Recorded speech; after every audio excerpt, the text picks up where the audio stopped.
A very bright, sunny, lovely good afternoon from Oman Cricket Academy ground, Muscat, for the finale of the bilateral series between Oman, Qatar and Bahrain. The final will be played between Qatar and Oman. Along with me, the captain of Oman team, Priyanka Mendonca, being the home team, will flip the coin. Khanjar is the call. Khanjar is the call. Match referee Karthikeyan. Khanjar is the call. Aisha, you won the toss first. What you are going to do? We are going to field first because we can see there's a little bit of moisture on the surface yet, and hopefully now when we bat it will be helpful for us. Yeah. What target you think you are going to confine Oman at this beautiful end final? I think 130 should be sufficient enough for us to chase the target. Yeah. Any changes in your team? No, the playing 11 the same the last game. Good luck for the final. Thank you very much. Aisha, he's decided to bowl first. Priyanka, can you please come? Priyanka, you are going to bat first. So what target you feel you are going to get to Qatar to chase? I think 130, 140 should be a safe side. That's what we're looking at. And let's hope for the best here. If you are going to win the toss, what will be your action? We will go for batting. Yeah. Any changes in the team? Yeah, we just have one change. That was from the first match. So Alifia is coming in. Yeah. Good luck for the final. Thank you. So, news from the center. Qatar has won the toss and they have elected to bowl first. Early advantage for Qatar in this all-important finale.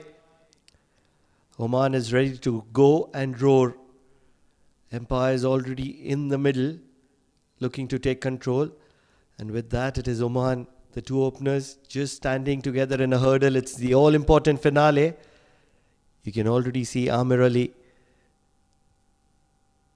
one of the integral parts of the coaching staff. Final words from him. They want to get on the right foot.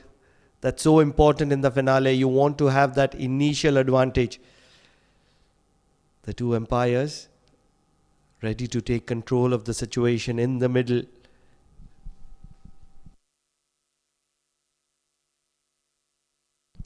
Umpire Zaman Qureshi. I believe it is umpire Mira along with him. We'll just get confirmation of that very shortly, but umpiring has been pretty much spot on and accurate. Qatar charging in. That's a good way to attack and charge into the ground. Shows the intent and initiation of a side that is ready to get into a battle. It's the all-important finale. Joining me in the comm box was the man who was there in the middle, Jameel Bhai. Jameel Bhai, how are you doing this afternoon? Thank you very much and good afternoon to each and everyone watching this beautiful, lovely Oman Cricket Academy ground, Muscat. Lovely evening now, cool breeze blowing, and of course, top of that is the finale.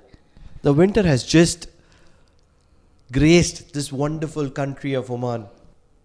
Definitely, yes. This is the time of the year when you get the best weather all through this year. From say October until the March, you will get the beautiful weather, pleasant, cool. And if any rain comes, then at least you have to wear a good cardigan. Oh, it's been a while that I've seen rains. Rains have been far, and that's really good for this game of cricket. Clear skies. That means that we are going to get some good quality, solid 20 overs aside of contest. Jai Danya will be looking to take strike. She's been one of those prolific performers for Oman throughout this entire tournament. Got close to 50 on both those occasions that she's batted. Today is the time for comfort both the batters from Oman cricket that they should give a very solid start to the Oman national team, because Qatar, we have seen they have chased a big target of 129 against Oman, and yesterday how nicely they have achieved 123 runs in just about 16-17 overs. So Qatar looks to be very dangerous today. Oh, this player is the one to watch out for, Nitya Joshi. I'm a big fan of hers. Very technically correct. It's Jay Dhania on the screens at the moment, but she's being partnered by Nitya Joshi, who's at the non-strikers end. Two very prolific batters, very different styles that they have. Jay Dhania, who likes the ball to come closer, come on to her, and plays very close to the body. On the other hand, Nitya Joshi likes to attack, take the bowling on. In swinger to start off with. It's going to be respected well by Jay Dhania, the player in form.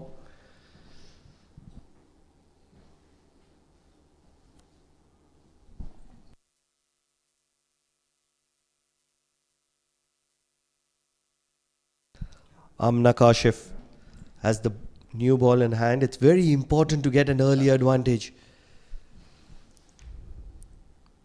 Good swing, opens the face, rushes for a quick single, will get there.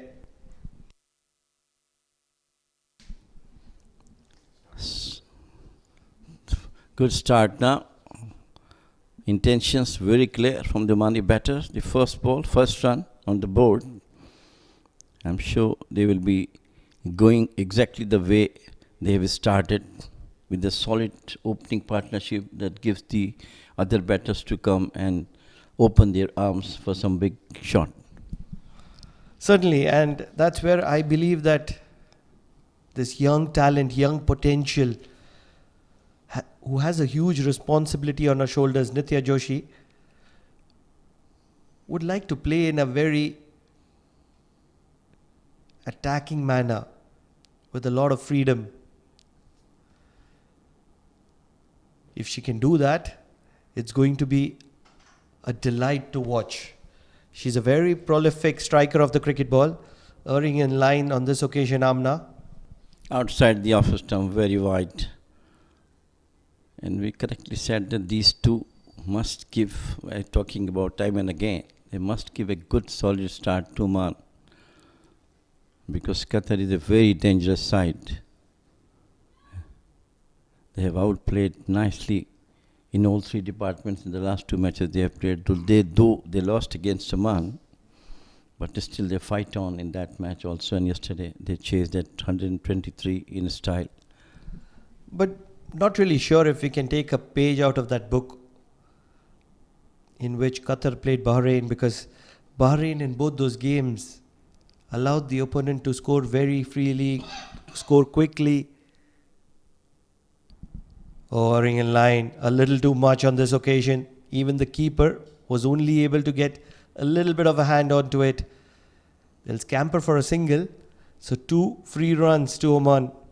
Well, they have to curb this Qatar if they like to be in the final, not to give too much wides. That definitely dented, the chase for them. Now, Jamil bhai, you have been around for a very long time. It's the all-important finale. If you were the coach, what would be the instructions that you would give? Once again, erring in line, spraying on the leg side on this occasion. See, the left-hand, right-hand combination might be creating the trouble for her, in my opinion. Yes, a bit, of course, yes. But again, when you have so much practice, this is what the coaches has to do during the practice session. Ask them to bowl within the stumps. But unfortunately, Amna Kashif not yet come on to bowl within the stumps so far. Charging in Amna. Shorter of length, plays it off the back foot. Doesn't go for the single. Should have gone for the single in my opinion, but Jay Dhania not really happy, complaining to Nitya Joshi that was a certain single. Well, anyhow, the singles are coming through wides so far. 5 runs on board. Only a run has been scored by Jay Dhania. This is the nicely bowled. That's the area where she'd like to bowl. It looks to be a long over for her. Yeah, that's the most important part, that in a finale, what you want to do is you want to be accurate. You want to stick to your basics and you want the opponent to create mistakes. At the moment, Qatar hasn't got the kind of start that they would have wanted, but that was the case in that game against Bahrain as well. They fought back. In the air on this occasion, finds the gap. There is a fielder in the deep. That means it's only going to be a single, but that was too good a shot for a single. Shows the kind of form that Jay Dhania is in. First over done, 6 without losing a wicket.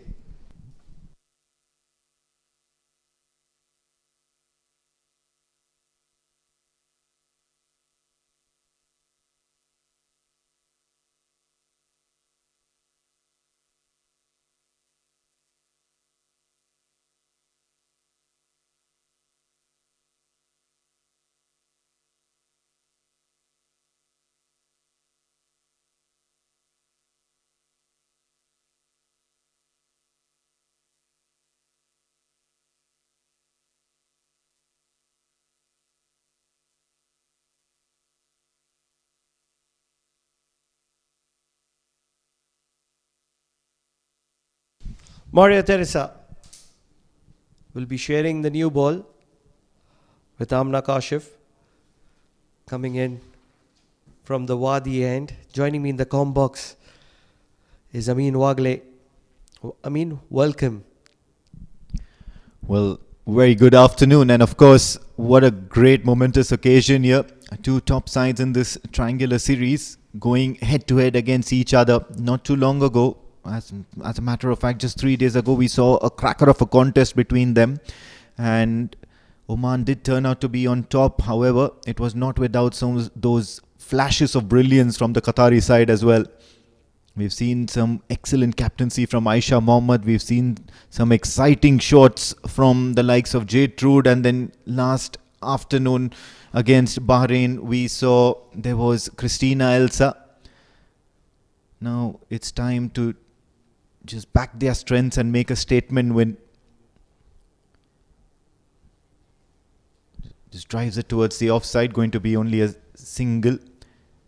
On the other hand, there's Oman, who would like to dominate proceedings, who would like to certainly make things go their way very early on in this game and make a statement win because of the impending tournament that's coming up, that big GCC tournament coming up. They want to be geared up completely. What a brilliant drive. This was flashy. Did not hesitate, did not shy away from keeping it along the ground. When that aerial route clears the infield, things are just getting started for Oman, and Jaya Dhania Gunasekar. What an incredible strike. Yes, had the width, but was always looking to throw the kitchen sink at it over point. And once that cleared the in circle, despite there being two fielders in the deep, it was always going to travel to the boundary. We certainly have the confirmation that is Empire Meera Bhanushali, and she's being partnered by Empire Zaman Qureshi, who's at the striker's end. Inside part of the bat on this occasion, it will be a dot ball. Maria has been very impressive throughout this tournament. Yes, of course, Maria Teresa has looked to bowl the key areas. She bowls her heart out there in the middle.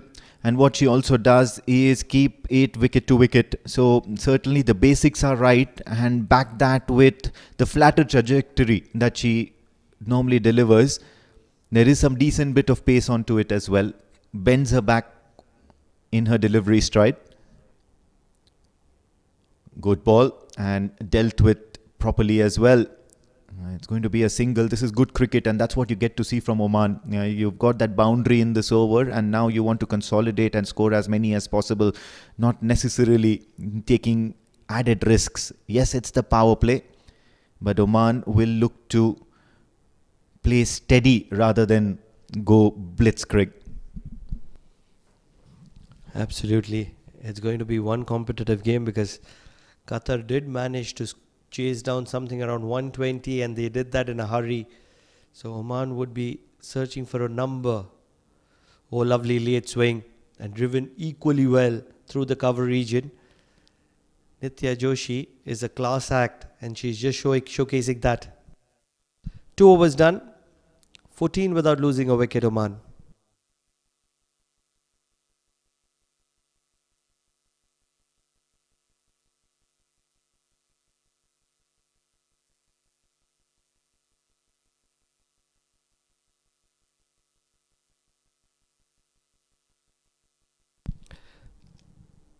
It's a no-brainer. The flag of Oman and Oman cricket are flying high.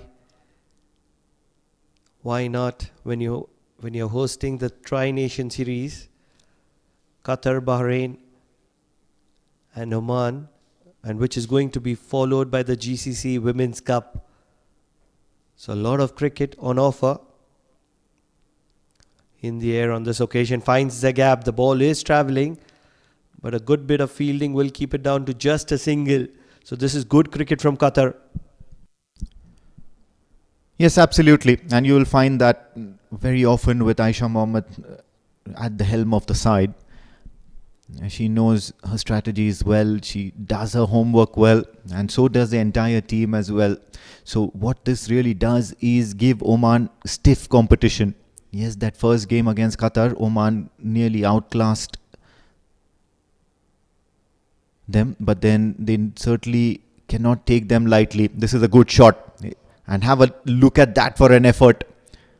Out there in the deep, putting your body on the line, right next to the boundary line as a matter of fact, and she certainly saved a few runs here for her team. Excellent cricket, excellent all-round cricket. Cannot be stopping appreciating the quality of Qatar. They've been doing brilliantly all throughout. Maria Teresa, the player who bowled the previous over, putting in that run chase and then also intercepting the ball. 2 balls, they've certainly saved 3 runs. The quality of Qatar on offer for you. And that's what's going to make the difference. You can already see that Oman has looked to dominate proceedings, has looked to dominate phases of play, largely owing to their fielding prowess. And that's where scoring gets really difficult and forces the batters to make that additional mistake. Slightly slower this time around by Amna Kashif. Pretty effective as a matter of fact. Amna Kashif gets that late bit of swing coming into the right-handed batter, and well managed by Jayadhanya as well. You have to be seeing these women's cricketer playing the indoor cricket. Yes, that's a different ball game, but the kind of power that they showcase there, the kind of shot play that they offer, if they can translate that to the center of this ground, I think they'll be one of the prolific sides in the Asian circuit. Pulled well, finds the gap. It's going to be a long chase for Maria Teresa once again, and she will cut it off and keep it down to a couple of runs. This is great cricket all round. Oman looking to attack, Qatar looking to defend. It's a game of fire and ice at the moment. Yes, absolutely. And this is what's going to be the differential between the two teams. That level of fielding and the level of commitment that they put out when they come on to the ground. Keeps it wide. This time around, watchful Nitya Joshi, and allows that to pass by. Let's have a look at the side here. Largely unchanged Qatari lineup. On the other hand, Oman are not playing Tripti Pavre, who would normally be coming right at the top of the innings. Played that last game against Qatar at the top of the innings. In place, of course, in comes Alifia Syed. Oh, what a strike! And this one's put down. This goes down as a chance. Dropped by Qatar. On the other hand, Nitya Joshi really packed that shot with enough power. Oh, it was a half tracker right on the leg stump and straight through the hands of the waiting fielder. Believe it was Sargam Patel who should have held on to that catch. 3 overs done, 25 without losing a wicket. Oman, they're fighting a battle here.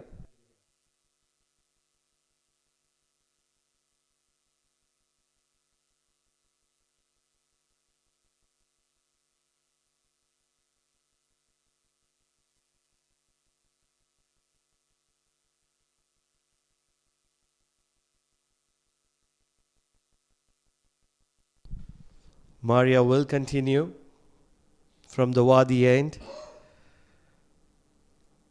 Something really special about Maria is that she likes to keep things accurate. She has a decent pace, Bowls a very flatter trajectory, hurries on to the batter, and that's where she's a little difficult to play if you're looking to play her across the line. That's largely owing to that round arm action that she has. Comes from very high up and close to her ears. Has got that loopy sort of a delivery stance as well. You can have a look at that when she comes in. There you go, proper jump, and then looks to bang the ball in, which usually just goes towards that foolish length. Looking to get that second run. Jayadanya Gunasekar understands opportunities when she sees one. Good running, great running, converting a single into a double. One of those rare mishaps from the Qatari fielding side. A lot of what you said I just couldn't agree to, because I really feel she has a high arm action, and the wrist which she uses is able to generate a lot of pace, lot of nip in the air, and I think this is in the gap as well. Will probably not reach the boundary. It will take a little bit of an effort there by the fielder. She's done well. Yes and no for the third run. I think it just deserved a couple of runs. What Maria Teresa does is that she has that high arm action, and that last delivery stride that she has eventually gives her that sort of uncanny accuracy of bowling full and bowling in that foolish area. It's a double-edged sword, because if you don't manage to control the line on such deliveries, you can manage to go for runs. She's bowling a good line and a good length here at the moment. Just full enough for the batter to be interested into a drive, but just short enough for the batter not to reach there in time. So a rare bit of doubt that can often fetch you a wicket.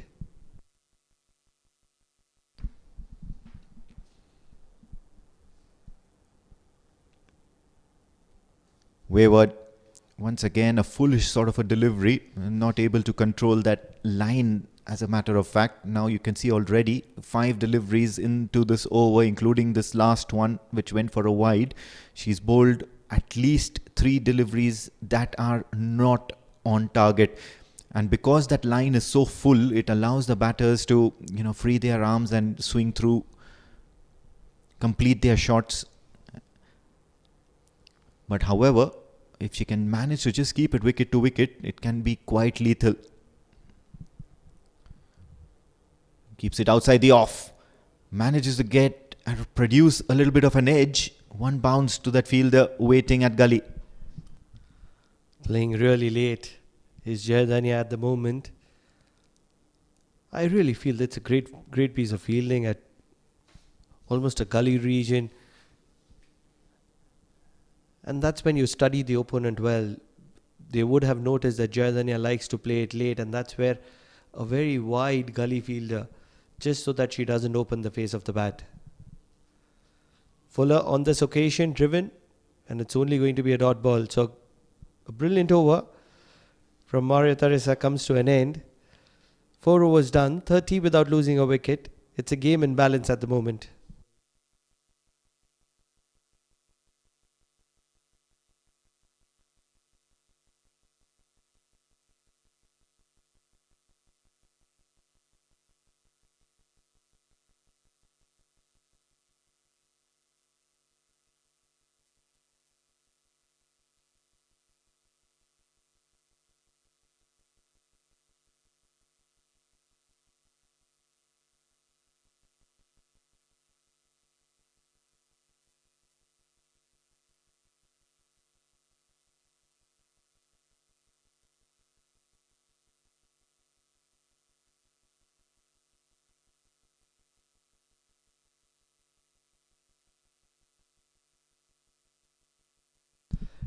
Nitya Joshi will be facing spin. It's going to be Khadija Imtiaz that is going to be coming into the attack. Shot, pulled, doesn't get the good part of the bat, but still manages to scamper for a single at fine. This is going to be really interesting. Let's not forget that Nitya Joshi got out charging down the track, but that's her strength. It'll be very interesting to see if she still believes in dancing down the track, or is she going to be changing her tactics because of the way she got out.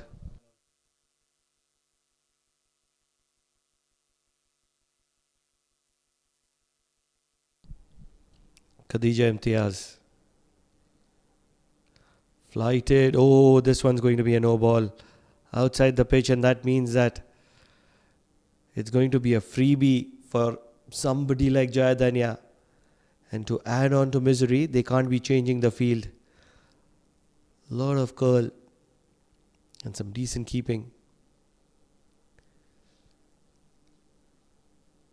Khadija. Free hit. Dancing down the track, hit in the air, finds the gap, finds the boundary. Jayadanya Gunasekara is generally a very attacking player, and she loves to get after the bowlers, and that's exactly what she's doing here at the Oman Cricket Academy Oval 2. Good scenes here for Oman Cricket, because it's very important for Jayadanya Gunasekar to certainly join the party. This loopy delivery from Khatija Imtiaz, otherwise very crafty and very wily and difficult to get away with. At the moment, just made it too easy for Jayadanya to score off. Looking to do it once again. I think it's that pace that Jayadanya Gunasekar has taken to her liking. It gives her enough time to come down the track, come to the the pitch of the ball and score a few extra runs. Once again, a similar one. If Jayadanya has the capacity or option to play it inside out, that's going to be one of the better shots against a bowler like Khatija Imtiaz, who's just angling the ball a little away, a little bit of late movement, just like that. Oh, well bowled. Brilliantly bowled by Khatija Imtiaz between the stumps. And every time the ball is there in that length, it's going to be very difficult for the batter.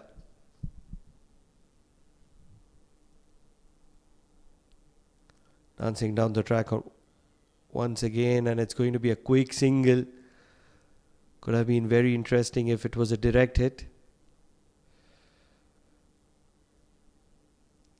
The game in balance at the moment. 10 of 7 Nitya Joshi, 20 of 23 Jayadanya Gunasekar, 38 without losing a wicket Oman.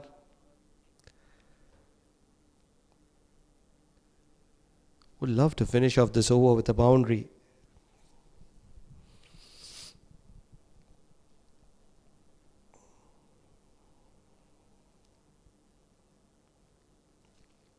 It's going to be a dot ball to wind that over of Khatija Imtiaz.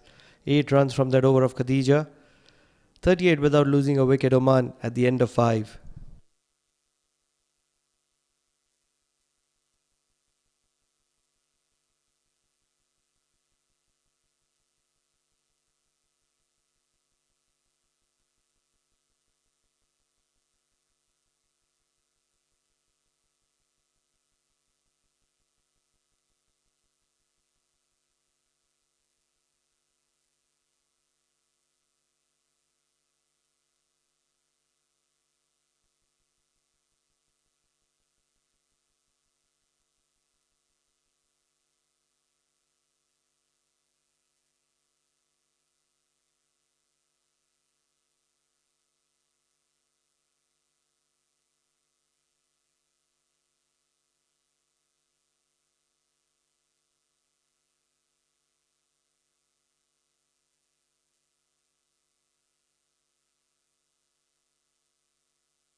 Chandiro, final over of the power play. Goes for a quick single. They will get there. They're very quick between the wickets, Nitya and Jayadanya. Didn't bowl the last game, Jaytrud Chandiru, or maybe probably just very minimal efforts, and then she managed to pick up a wicket. In fact, a couple of them that also included the wicket of Rasangika, if I'm not mistaken.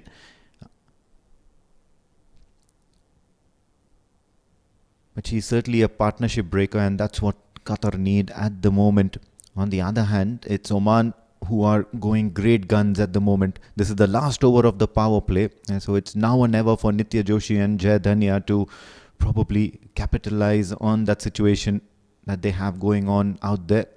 This one's played very, very late, right under her eye, and this is as delightful a shot as a big maximum down the ground, because this was so delicately and so nicely played by Nitya Joshi. 4 runs for Oman.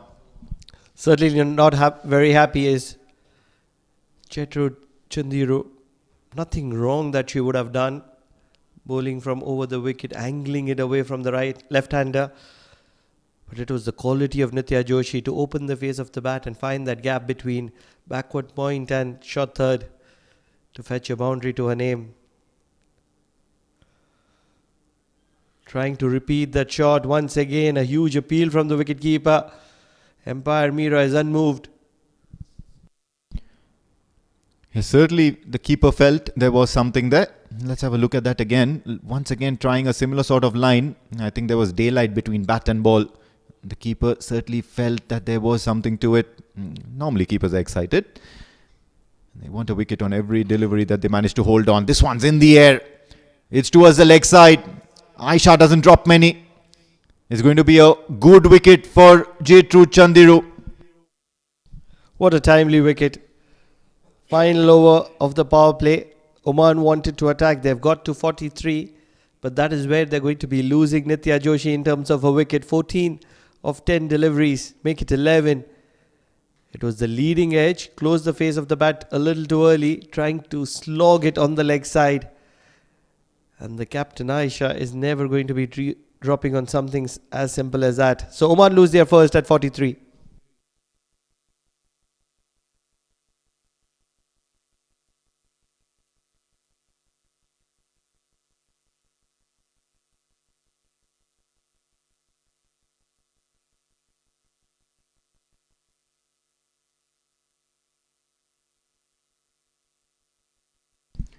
At 5.4, it's 43 for the loss of 1 wicket. And what a utility cricketer is Gertrude Chandiru.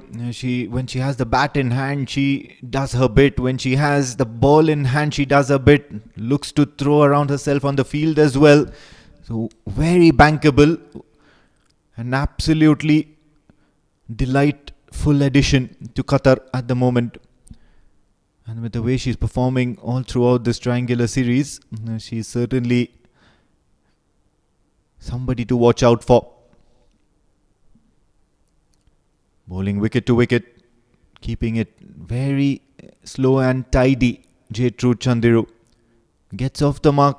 Fiza Javed on the very first delivery. Want to get going here. They've got a decent start, Oman. They would want to get somewhere close to 150 and bat Qatar out of the competition. That's how Oman likes to play cricket. Dominate and dominate to the point where the opposition is out, done and dusted in the first innings itself.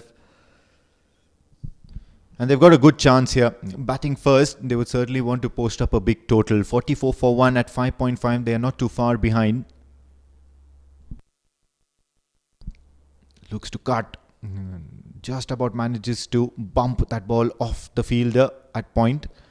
And they'll scamper for a single. That's the end of the power play phase. And Oman would probably think that they could have gotten more here. 45 for 1 as a matter of fact. Here's how things started. Jai Dhania, Gunasekar as usual, is looking to power through that offside. Nitya Joshi then got a boundary to her name, courtesy a misfield, but that was hit powerfully through that square leg region. Coming down the track, Jai Dhania comes down hard on the spin of Khatija Imtiaz. Nitya Joshi played a delightful stroke, very delicate stroke towards the point boundary, but then a couple of deliveries later had to do with her wicket. Outwalk Fiza Javed, and now Jai Dhania, Gunasekar and Fiza Javed need to stitch a very important partnership. It's an important phase of play post the power play. 45 for 1 is what Oman find themselves on.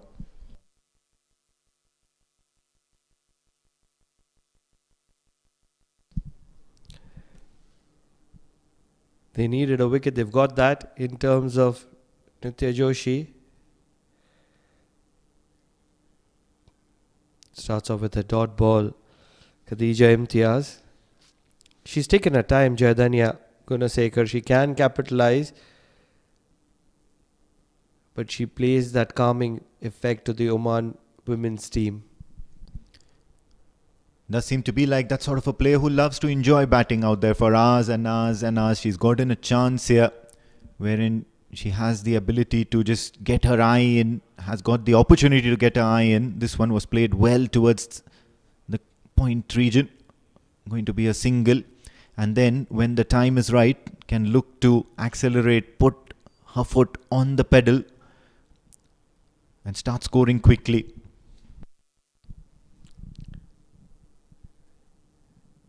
Needs to get going at the moment, Fiza Javed, because it is Jayadanya who's playing the anchor role, and that means that everybody at the other end will have to play a little more positively. And that is something you get with Fiza Javed. She's an attacking player. Well, horses for courses, they say, and Fiza Javed certainly seems to be one at the moment. Look, she'll have to immediately put her dancing shoes on if she has to deal with Khatija Imtiaz effectively. Catch it was the call. Nearly hold out to Aisha.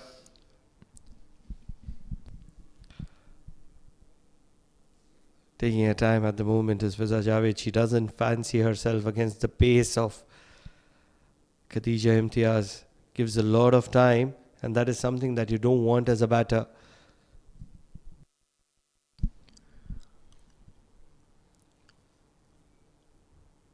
Such two minds the batters will be, especially after looking at the delivery from Khatija Imtiaz. At the same time, you're tempted to go for a big shot. You're tempted because of that slow, sluggish pace at which the ball arrives to you. But at the same time, it just takes forever to come. And above the eye line, never going to be easy. And she's delivered a gem of an over. Just 2 runs. And what a comeback she's done in her second. 7 overs gone. Oman are 47 for the loss of 1.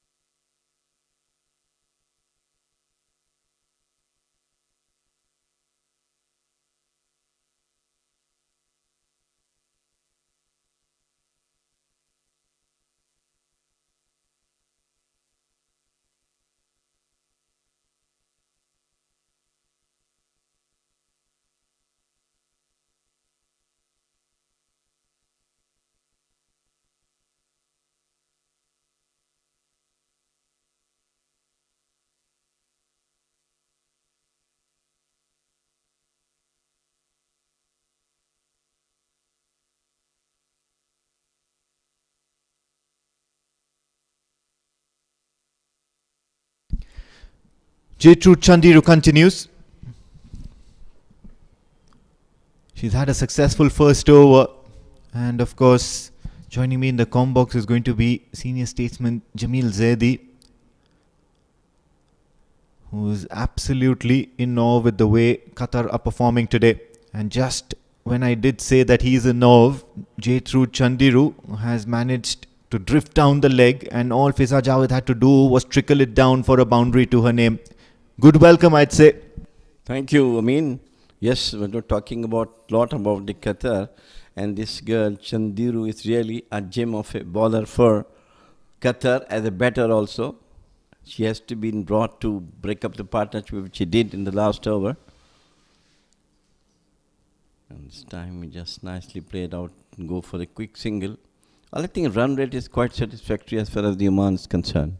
Absolutely, it's satisfactory, but what also they should be looking to do is to accelerate at the right time. If they don't manage to push that extra mile and convert that 100 and what seemingly they could get to 120 to perhaps 140, 150, that is what Oman requires at the moment. It's that extra bit of boost that's required. Just a gentle push down the ground. What Oman would need to do here is to probably give the freedom to the two batters and allow them to take that extra bit of risk without any consequences. Well, I believe at the current situation, the things are going good for Oman. I think they are getting singles at their will, and that's a very good thing to keep the scoreboard ticking. Maybe after 10 overs, after the first half, they might look for some early or quick runs from the other batters to come, because the Jania is really batting superbly. If she stays there, definitely Oman will go for a very good total.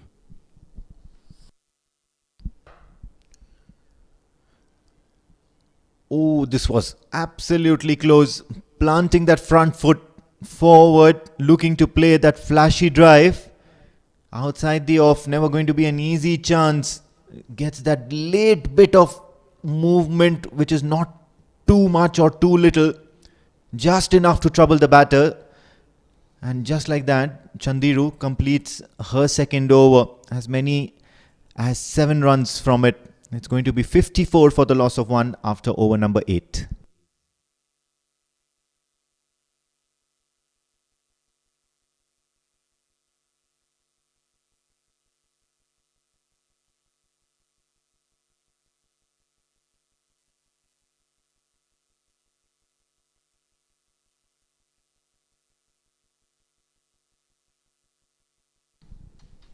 Khatija Imtiaz.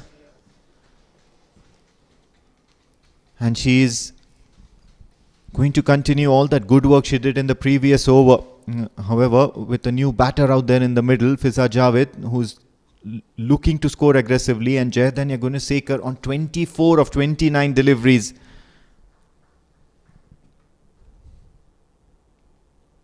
In the air, has she cleared the infield? Yes, she has. Some bit of a chase for long off.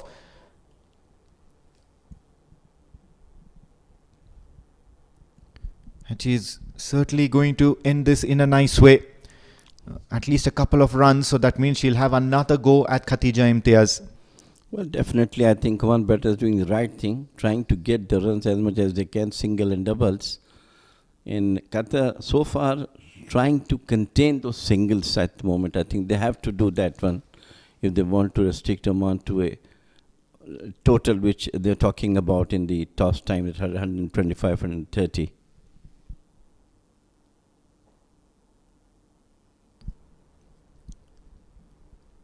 .58. It's been a while since we've seen that boundary. The last boundary came in that J. Trude over. This time, just keeping it far, far away from the right-hander Fiza Javed. So Khatija Imtiaz concedes a wide. She'll have to control this at the moment. She'll have to arrest the flow of runs. Otherwise, Oman batters are more than sufficient to just tonker along for runs. This one's in the air. Catch it is the call. Straight into the hands of the fielder at point. This is the sort of deliveries that get Khatija Imtiaz the most success. Keeping it outside the off stump. Again, that loopy delivery moving away increasingly as it reaches the batter. And it's a wicket for Khatija Imtiaz. Well, Fiza Javed walks. Outside the off stump, and a very brilliant catch at the short point. That's what they are looking for. Nicely taken. And wicket number 2 back to the dugout for Oman. And finally, Qatar once again brought back into the game. 59 for 2 Oman.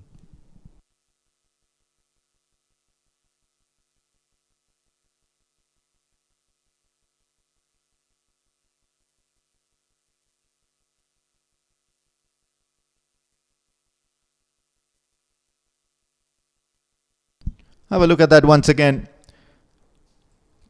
Kept leaving, or rather kept moving away from the right-hander. Didn't give it enough push here. Fiza Javed looked very tentative while she was playing that shot. What was amazing was the way that fielder at point handled that catch. Very well done. As Fiza Javed makes way for captain Priyanka Mendonca, who'll come out there in the centre and look to make amends. After a lot of responsibility on the captain's shoulders, the opener has given a good start, not very flourishing, but of course it's a good start. but the 2 wickets in the last couple of overs really dented a bit what you call the flow of runs from the Omani batters. And now the captain has come, played it out, the short fine leg. Yeah, what she's looking to do here, Priyanka, is to play out the over. She does not want Khatija Imtiaz to get that little bit of extra bit of confidence. Yes, she's picked up that wicket. However, she still has one more over up her sleeve. Oh, good shot. It's high up in the air. A few bounces, however, before it reaches long off. Ends the over with a single. That's well negotiated by Priyanka Mendonka. Oman end over number 9 on 60 for the loss of 2.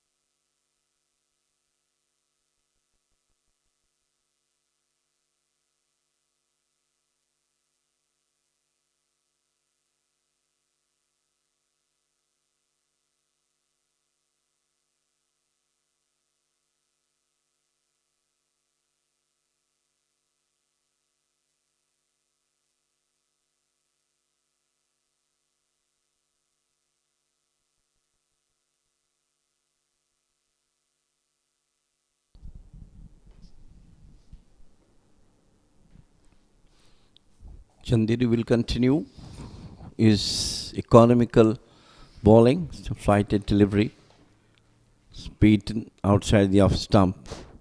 She's enjoying her time out here at Oman Cricket Academy. Gertrude Chandiru gives her immense joy with the way she's operating out there.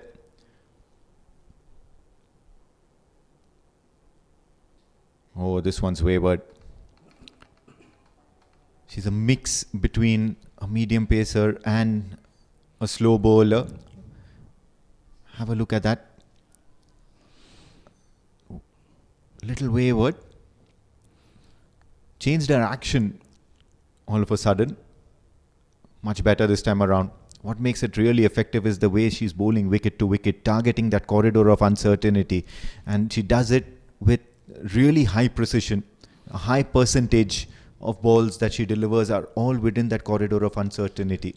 Well, I believe that Qatar have to curb this wide deliveries, which will definitely not good for them, onto the back foot this time. And they go for quick run. That is nice running between the wickets. That's what exactly required at this moment.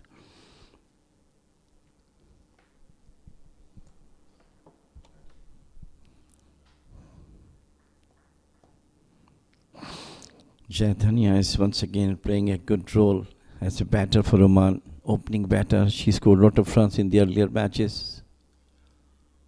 Watches pushes it down back to the bowler.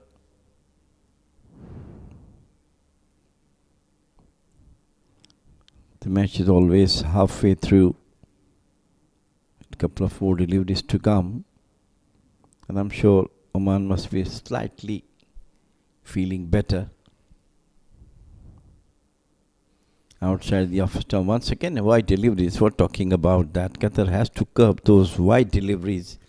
Extra runs definitely put pressure on them, while they will be checking the runs scored by Oman. Chasing, of course, will be a bit difficult if they have more runs like that. This time, nicely played out towards mid-on for the single.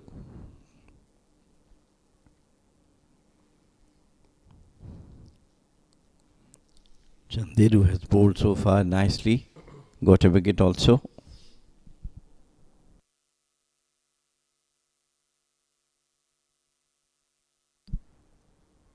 Much better shot from Jaithania. Still managing to find the fielder. Aisha is rock solid in that offside region. Ends the over. It's been a very quiet passage of play. At the halfway stage, Oman are 66 for the loss of 2 wickets as the players under the afternoon sun decide to take a little bit of a break and a little bit of respite.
Halfway there, Oman in their innings, 66 for the loss of 2 wickets is what they find themselves at this stage.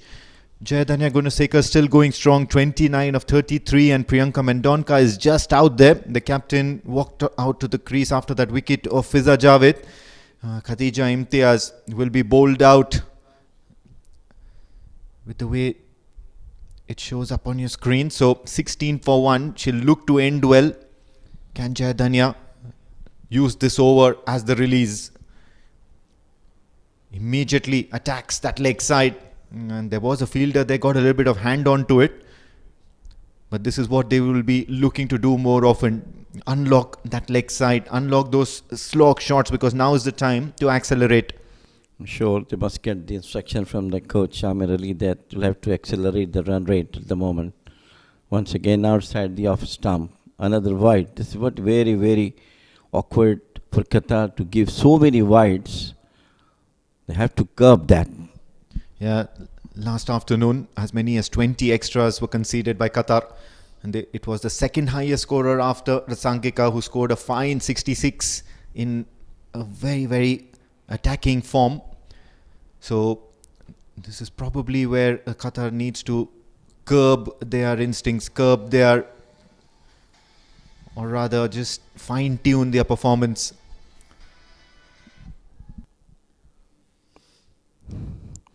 The pressure definitely now will be on the batters of Oman to go for the runs, and how much Qatar bowlers can contain them not to scoring freely at the moment.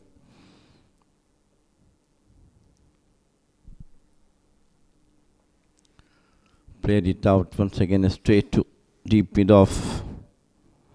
If 4-5 runs comes in an over and an odd boundary comes, that will be bonus for Oman. It's very important that the next couple of balls go for some big runs. This will probably set the tone for the rest of the innings. Priyanka Mendonca just watchful. It's very important that a boundary comes this over. It's been quite a while. The last boundary we saw was in Jetru Chandiru's over, that second delivery that she had bowled. But then post that, there hasn't been much on offer from the Omani batters. Shot. This one's cut, and cut ferociously. It's racing. There is a fielder stationed out there in the deep. JD will only be happy to just trot along for a single. She'll be on strike in the next over. 11 gone, 72 for 2.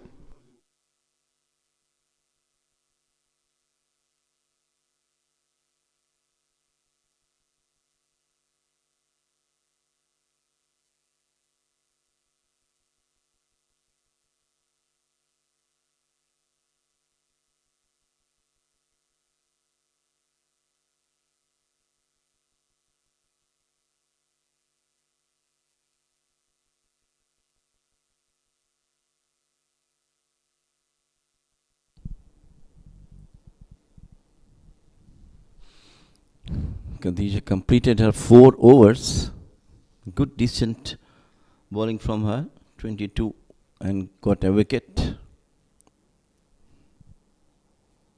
And is once again Abhay Sekara, who is now brought in to bowl the 12th over.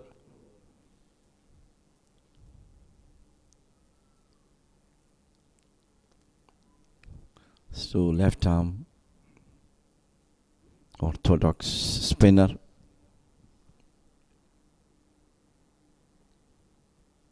First delivery, played it out to the sweeper cover. At least they are managing to get singles. That's a good thing. I mean,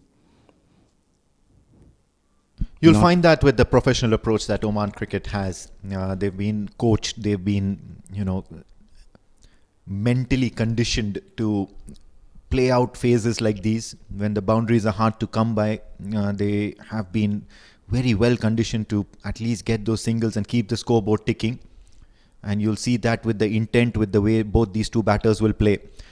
They are looking to play it soft. They're looking to work the gaps, convert singles to doubles. Somehow or the other, the scoreboard keeps tickling. And this helps them stay in the game. This helps them stay in touch. And once they get in form, they get that loose delivery, they know that they can back themselves to go for those big shots, those big runs in terms of boundaries and sixes. Abesekara here, and she has the tendency to go for a few runs. Well, I think now Omani batters have to take chance. They should not wait for ball to come, tap and run. They try to get couple of boundaries now. Still 8 wickets behind them. And Jai Dhania is really looking good. One of them has to take the cue to at least get some boundaries. So nicely bowled, and the first wicket for Abesekara. We're talking about it. They came back strongly and got the wicket. Yeah, looked tentative here. Priyanka Mendonca was unsure whether to play it on the front foot or the back. Have a look at that. This time, a much flatter trajectory, and immediately the moment that struck her pads on the knee roll, Abesekara knew that this was going her way. What a time to grab a wicket, and that too, it's a big wicket of the skipper herself. Priyanka Mendonca walks back. 75 for the loss of 3 wickets, Oman.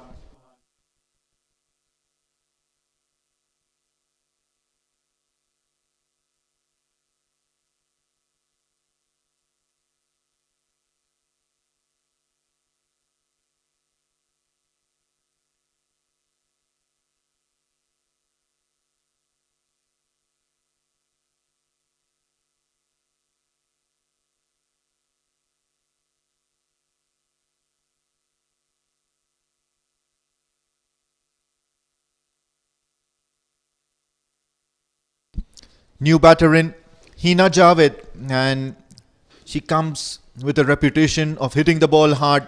Probably the right solution that Oman needs at the moment, at this stage of the innings.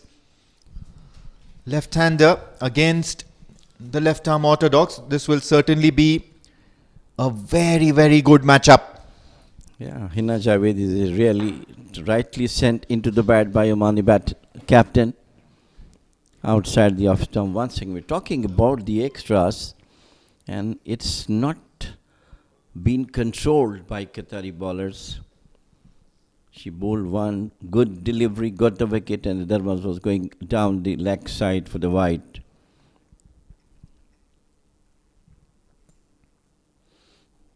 Once again, it's a wayward. She has to curb that, try to bowl into the stumps.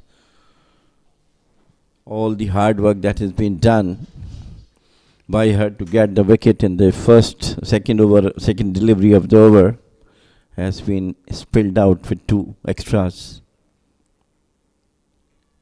Onto the back foot, Hina Javed ran for the single. She is known for big hitting, and I think the captain has sent her to increase the run rate at this moment of the game. Joining me, Pranav Mehta. From here on, what you are looking at, Oman is going to get what total on the board for Qatar to chase? I really feel that something around the 12th over mark needs to be doubled. If not doubled, somewhere around it. So I think if Oman don't get somewhere close to 140, 145, they'll be mighty disappointed. We'll talk more about that. 12 overs done, 79 for the loss of 3.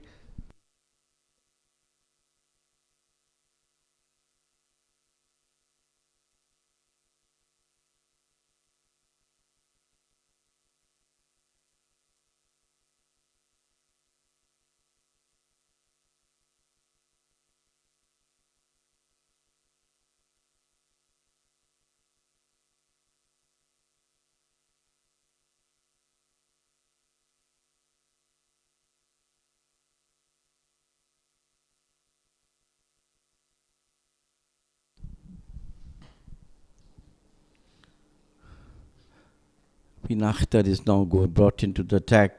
First ball, and she's going to bowl to the most distinguished batter from Oman cricket, Dhananjaya. Brilliant start. Starts off with a dot ball and tests the foot movement of Hina Javed at the non-striker's end. A little bit of a banter, a little bit of fun, a little bit of smiles. That's what cricket is all about. Yeah, definitely, yes. You'll have to enjoy yourself, and of course, the fielders have to do something to keep the momentum going up, down the leg side. Once again, played it out. She looks to be quite comfortable, Dhananjaya.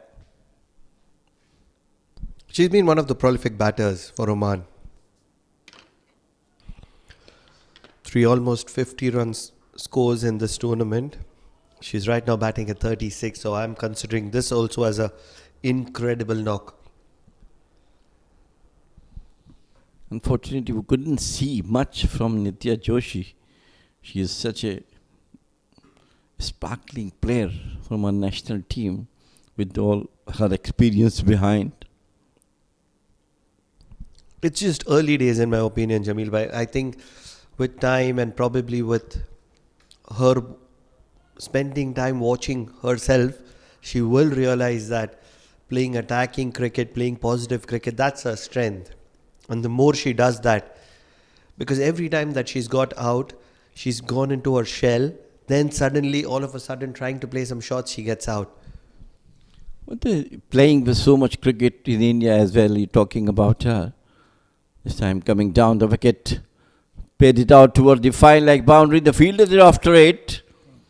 What an effort. Excellent, brilliant effort from the fielder. He ran from the deep square leg to the fine leg and saved one valuable run for her team. Doesn't matter which team you support, but the kind of fielding effort that Qatar is putting in, you have to be applauding it. Relentlessly in the field. Yes, they have dropped a few. They dropped Nitya Joshi at square leg. Driven through the covers. Good shot. It's only going to be a single, and that's generally the case with Jaya Danya. A very good shot for a single. That's the quality of Jaya Danya that we are talking about. No, I think she has to come down, get some boundaries. She has been there for so many, 43 deliveries she has faced so far. And barely, I think, one boundary has come to her way.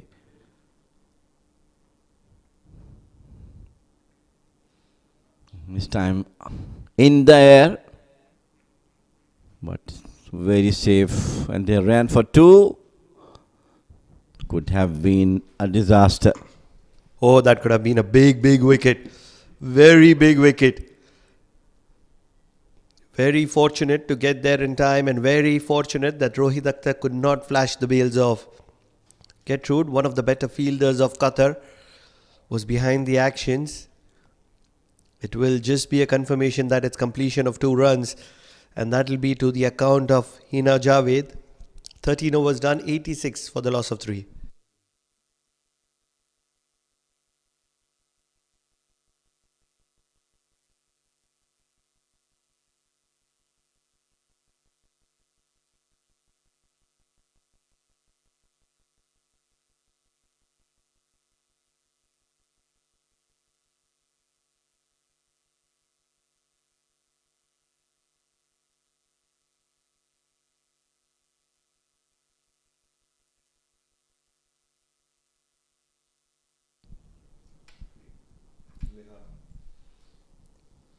Amerat Sekara once again brought into the tag, got a wicket in the very first over. Beautifully bowled once again. That's the area where these bowlers has to bowl. Not giving extra runs, not giving extra room, no width for the batter to hit. And it was not too long ago, just in the previous over, Lehara Abesekara got the better of the left-handed spinner of Oman, Priyanka Mendonka, the captain. She sent her back to the dugout, so she'll be oozing with confidence. She's got that big wicket, the big fish.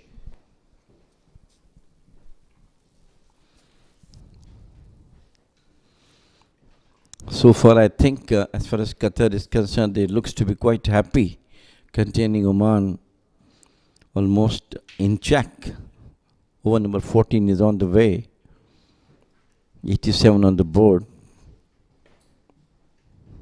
The next 6 overs will have to see how many runs can Oman accumulate.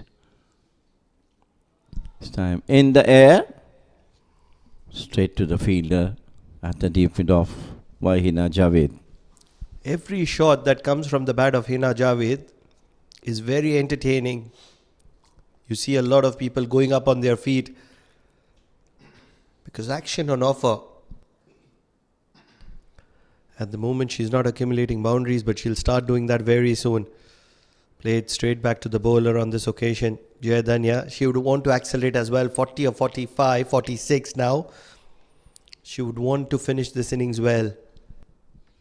Only thing is that she has to keep accumulating runs for his team, for her team rather. The way she's playing, quite comfortably, not having any difficulty. But again, she is not trying to get boundaries. She's been there for so long, has to use the footwork and get something over the mid-off, mid-on or mid-wicket.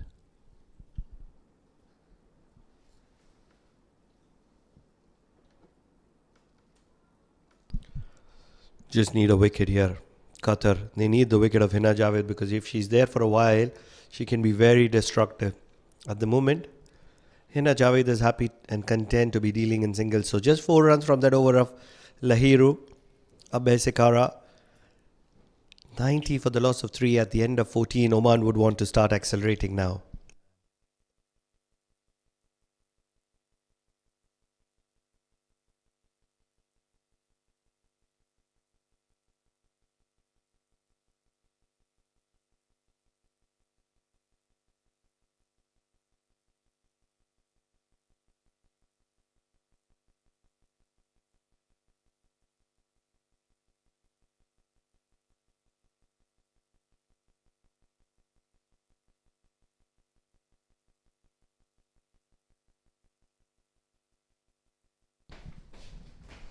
Lovely sight, great camera work. It's behind the stadium, beautiful residential area. As Rohit Akhtar to bowl once again. How beautifully bowled outside the off stump, beats the batter completely.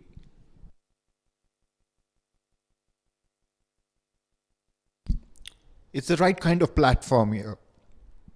14 overs, so that means in the next 6 overs or you should be looking to target 10 runs and over, and if you can manage to do that, you reach a very handsome score of 150, and that's what Oman should be aiming for. If you can aim for 150 and then end up even at 130, 40, pessimistically speaking, I think they would consider themselves a job well done because they've lost wickets in a cluster and at the moment batting very cautiously. If they want to reach that 10 runs and over stage, all they need to do is start batting aggressively, start batting in a very attacking manner. And these two out there in the centre are the right people for the job. Well, let us see how Amin is trying to say and how much Oman can respond to her request to get at least 10. This time beautifully bowled towards the square leg, misfield there. And they go for 2 quick runs.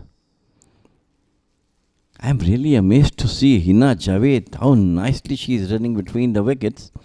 And all credit goes to the coaches. She was a very, very slow runner, but we have seen in the last match also, and today also, she is keen to take the singles, tap and run. This is what women's cricket brings to, the academies, and, the interest in doing things technically right is always paramount for all these cricketers who are showcasing their skills and talent out there. You will see that they are so technically correct, holding the bat in the right hand when they're going for their changeovers. They will, look in the right direction. They will not look over their shoulder. They look in the direction of the ball and then look to turn and come back for that second run. Eyes on the ball always. Even in the shots that they play, there's so much technicality rather than brute force.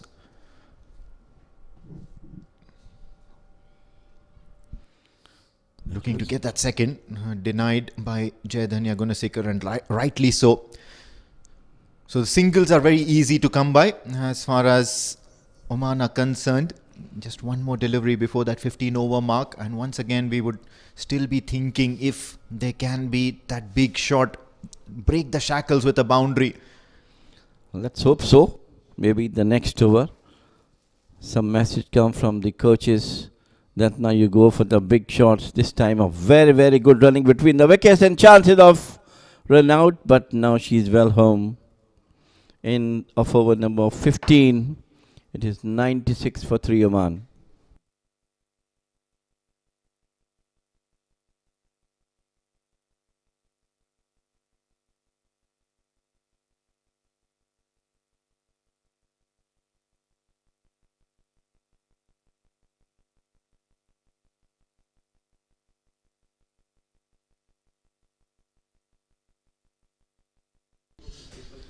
Beautiful sight from Oman Cricket Academy building. It's outside the Oman Cricket Academy. The bridge is crossing. Brown mountains are around. Beautiful landscaping at this beautiful Oman Cricket Academy ground. And what a moment for both these sides. Qatar women's team versus the Oman women's team. It's the all-important finale. The final 5 overs, it's a showstopper moment for all these players, and especially for Hina Javed. Jamil bhai, you would have known Hina Javed for a very long time. So have I.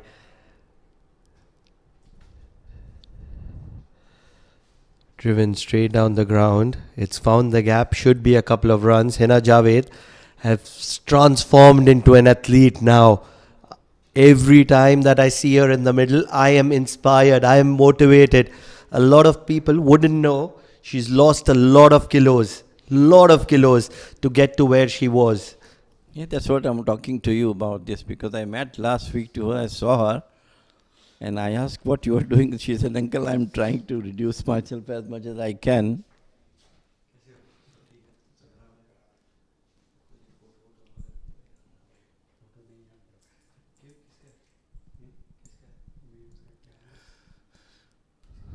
So she has really reduced a lot. And her running between the wickets seems to be extremely positive.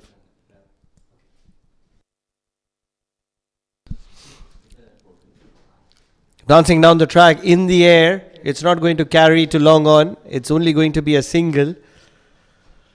But immediately you can see the intent now flowing towards Oman. One shot of 100 at the moment. They would want to get closer to 150, which looks distant at the moment. But if they can get to 140 as well, they wouldn't mind. But for that to happen, they need to start going now. Yeah, that's what we are talking about. Time has come for them to come up with some lusty hitting from any one of the coming batters, especially Hina Javed, who is known for that. Onto the back hook, cuts nicely. Once again, brilliant fielding by the Qatari fielders.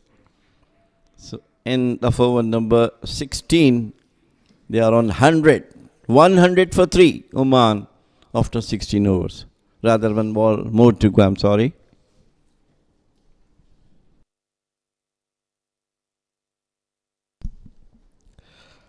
Such is the action on offer that we as commentators are also confused by what's happening in the middle, because there's so much happening. 2 more deliveries remaining in this over. Jayadhanya cuts it to backward point, and this is not going to be a single. So every dot ball adds on to pressure for Oman, because 5 balls bowled in this over, just 4 runs. Jayadhanya is now on 48. But this time her runs comes in quick way. Just 54 deliveries she faced and got 48 runs.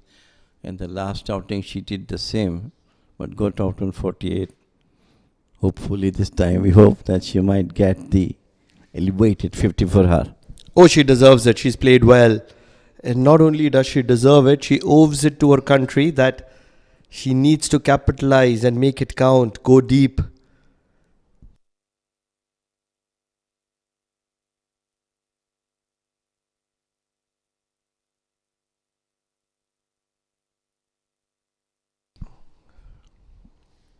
Dancing down the track, drilled straight to long off. This is going to be another single, so she will move on to 49. 101 for the loss of 3 at the end of 16. 4 overs to play. It's a game in balance at the moment.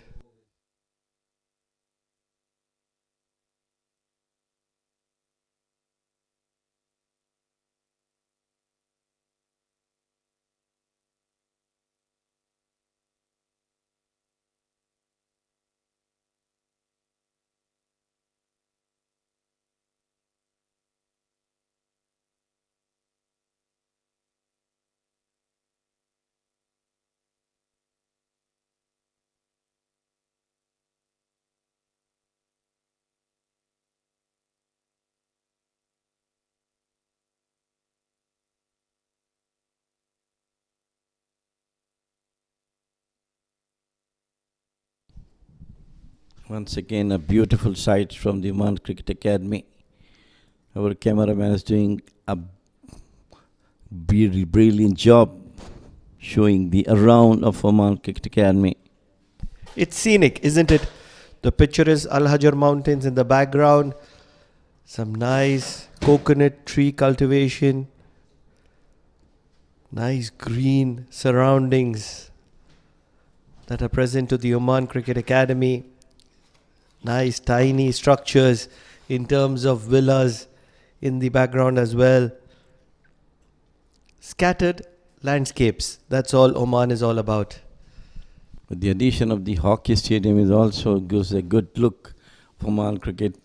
If you look from outside, it looked that there are a couple of more stadiums. A lot of towers, light towers are there. Dhananjaya has to wait, I think, for another delivery.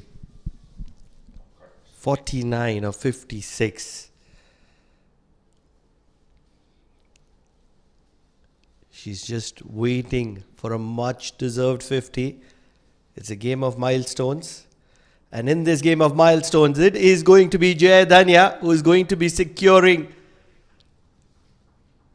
her milestone in this all-important finale against Qatar. She will get to that 50. She will raise her bat. She's worked very hard. She's played some good quality cricket in India, but to execute it in the own backyard is what matters. Jaya Dhania, take a bow. Absolutely outstanding batting from her, keeping one hand intact, which is required for Oman cricket, but she has not kept the runs aside, going for singles in every delivery. That's the good thing from her.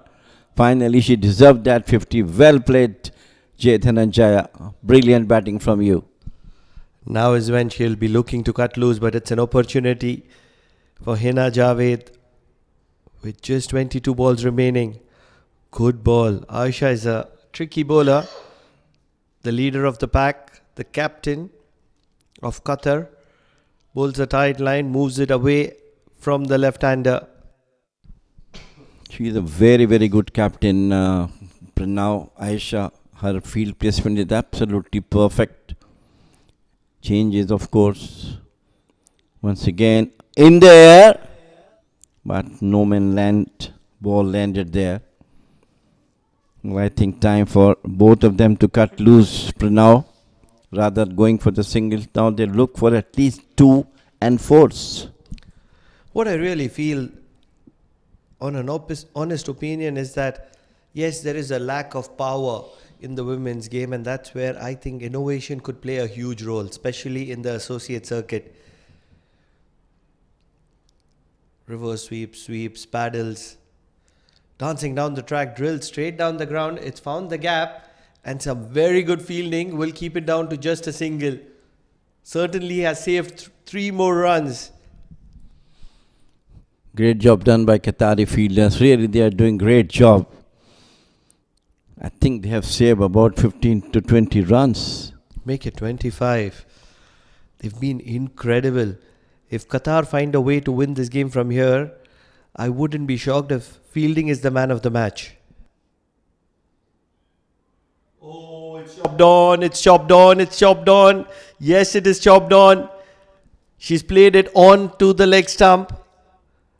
The ball has found a way to castle the stumps, disturb the timber, and the bails have fallen. That means that Hina Javed, the powerful Hina Javed, is going to be walking back. Look at that one. Aisha has that got opportunity to get the wicket at a time when she need to. And this time it was Hina Javed who chopped on the ball. Once again, she brought herself into the attack, got on wicket. So Oman, 104 for 4.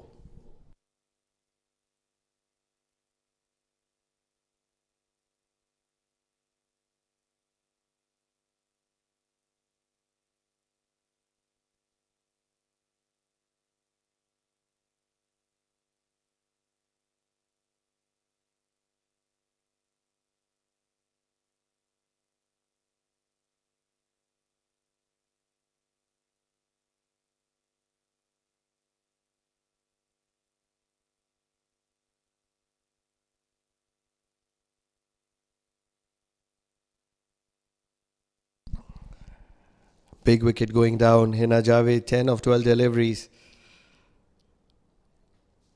Oman still has a little bit of power game that is left up their sleeve. They have a few more batters who can strike and strike big. Most importantly, Jai Dhania is going to be the big factor. Gets the gap, gets a boundary, Jai Dhania. This is exactly what is required from Jai Dhania. The experienced Jai Dhania is coming to the party in the final 3. Well, that's what we're talking about. It was short of the length, outside the leg stump, and she really converted it into the first boundary after a long, long wait. Very welcome boundary for Oman. It's over number 18 is underway, and we're talking about 150 and odd. From here on, I believe that Oman 130 and 35 could be reachable the way they are batting. Very intelligent cricket, dancing down the track, playing it to long off for a single now, giving an opportunity to Samira Khan, I think it is.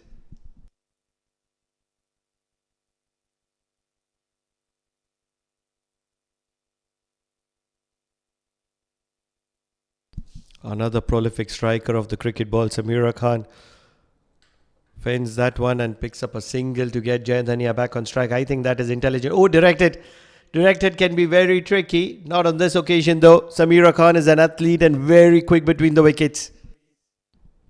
Aisha is not happy. Well, I think that those singles can be prevented now. It's very close to the bat. I think the fielders are slightly on to the circle. They come up a bit because they're just tapping and running. At this stage of the game, they are trying to save, of course, boundaries, but singles can be saved as well. Very lucky on that occasion, Samira Khan. She is being very lethargic. Oh, shuffling across the wicket, missing the line, and the timber disturbed. That's exactly a perfect dismissal for a left-arm spinner. Lahiru Abesekara picks up the big wicket, the prize wicket of Jai Dhania Gunasekara, and she's going to be walking back to the dugout.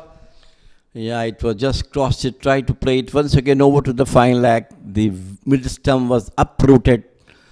Very, very well deserved 56 from Jai Dhananjaya. Brilliant batting for her. Out walks Jai Dhania, in walks Lojaina. If I'm a very big fan of Nitya Joshi, I'm a bigger fan of this left-hander walking into the middle. Lojaina, she's a prolific striker of the cricket ball. I think she's one of those impact players that is going to be serving Oman for a very, very long time. Huge talent, incredible potential, and a brilliant athlete. Lojaina, for you. I still remember the match she played last time. She got a 50. I don't know what exactly it was. I think exhibition match. So from here on today, here she has more responsibility now. In the air, towards the covers. It's only going to be a single. They're looking for the second. Won't get it on this occasion. Two players who have played a lot of cricket together in the school circuit, Samira and Lojaina, are in the middle for Oman right now. Yeah, and I think in time is very, very critical for them because team will be looking to get both of them get some lusty hitting, got some another 10, 15 runs in the remaining 2 overs to at least go through 130, 35 mark. Slog sweep finds the gap, finds the fielder as well. They're everywhere in the field. Won't stop them from picking up a couple of runs. The running between has been exquisite for Oman. And especially Samira and Lujaina are always going to be pushing for them. But the fielding of Qatar has been explicit. They have been one of the best throughout the tournament. And they're just continuing to do that. 18 overs done, 113 for the loss of 5.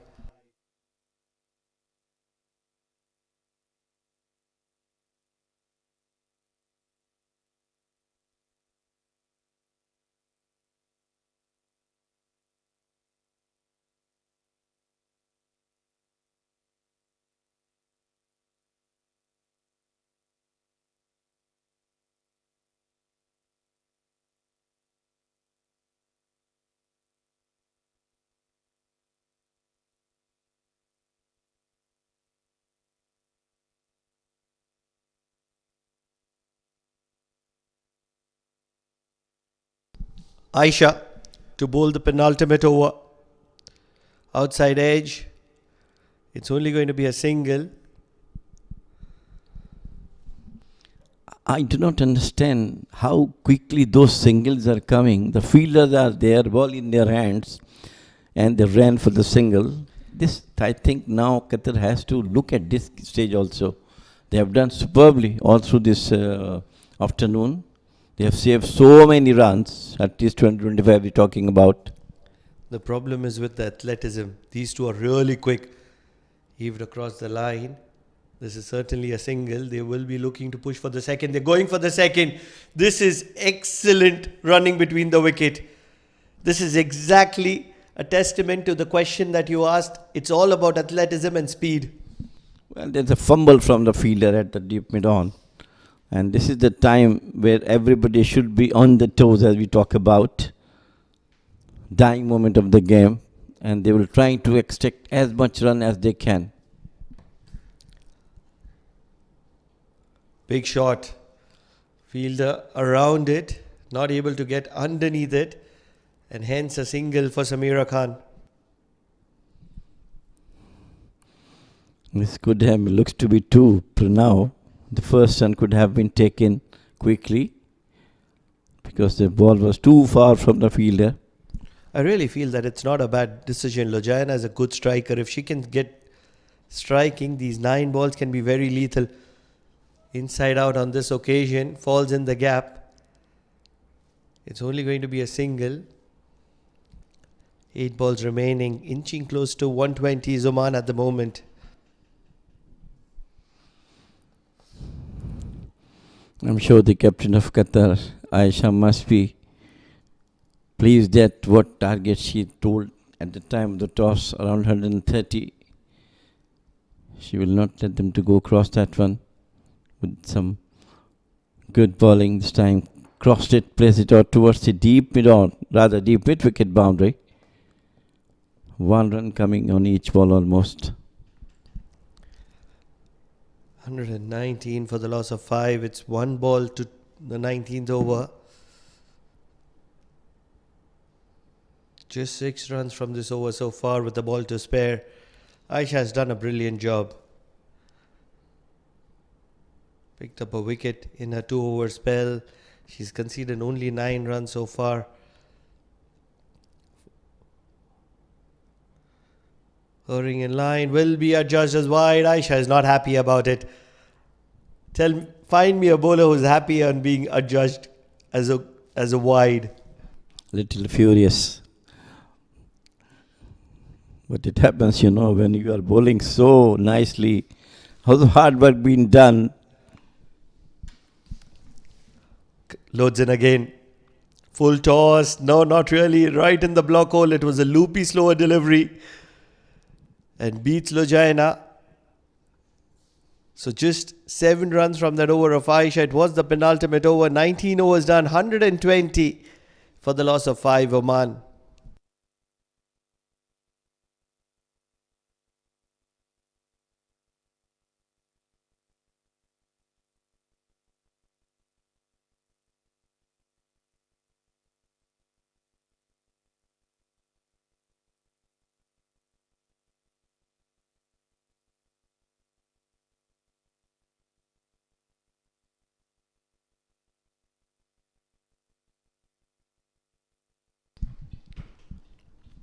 Maria Teresa has been given the opportunity to bowl the final over of the first innings for Qatar. A picture perfect 120 for the loss of 5. But it is these final 6 deliveries that are going to be deciding the fate of this game, in my opinion. How much can Oman get? Vended, and they will rush for a single. In my opinion, if they get something close to 130, momentum will be on side of Oman. Anything less than 130, momentum will be on the side of Qatar. From here on, it looks like they might get 130 mark. But depending upon how these two batters has to go. It all depends on this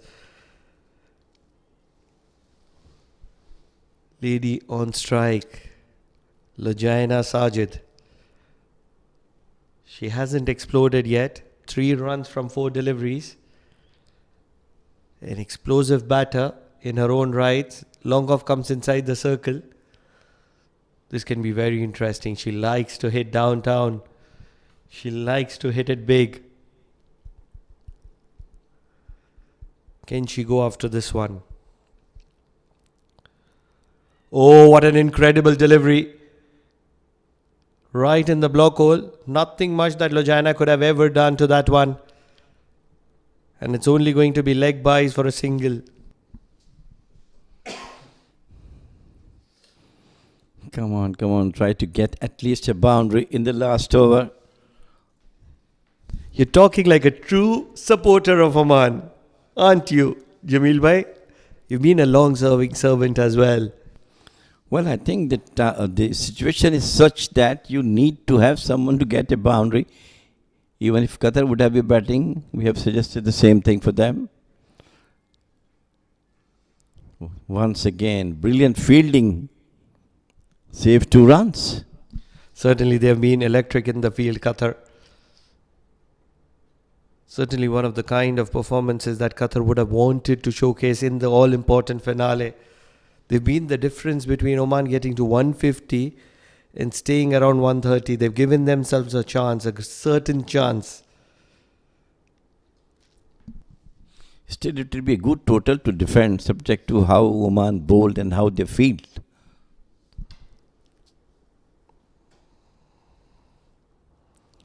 Big shot straight down the ground. It's found the gap. Doesn't have the legs. But in the process, they will be looking to get a couple of runs, and they will get there comfortably on the back of Lajaina's quick running. Moving closer to 130, 126 at the moment. 2 balls remaining. What's your thought, Jamil bhai? Well, I think 130 should have been achieved. Only 4 runs away, a boundary or 2 cuttles.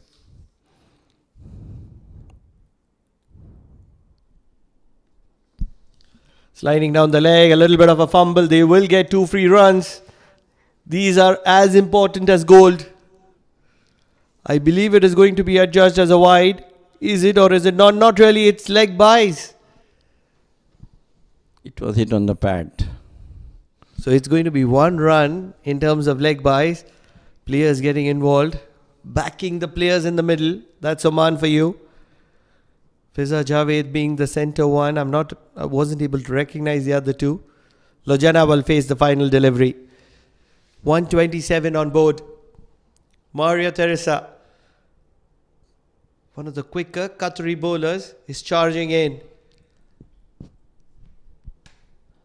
Big shot, straight down the ground, not really. Catching opportunity and catch taken at mid-off. Momentum in favour of Qatar.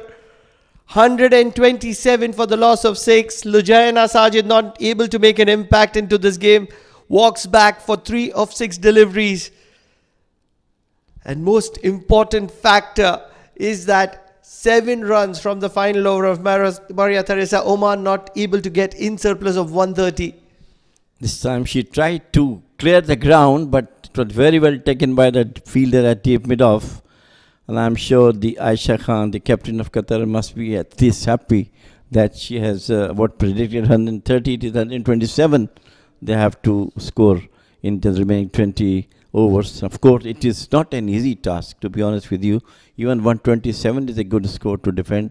Again, subject depending on how Omani bowlers and batters will do, or rather fielder will help them. Oh, absolutely. 127 is that kind of a score which both the sides wouldn't mind. It all started with Jayadhanya, just as usual, taking control of the game. Nitya was there to partner as well. She was given an early opportunity which went for a boundary.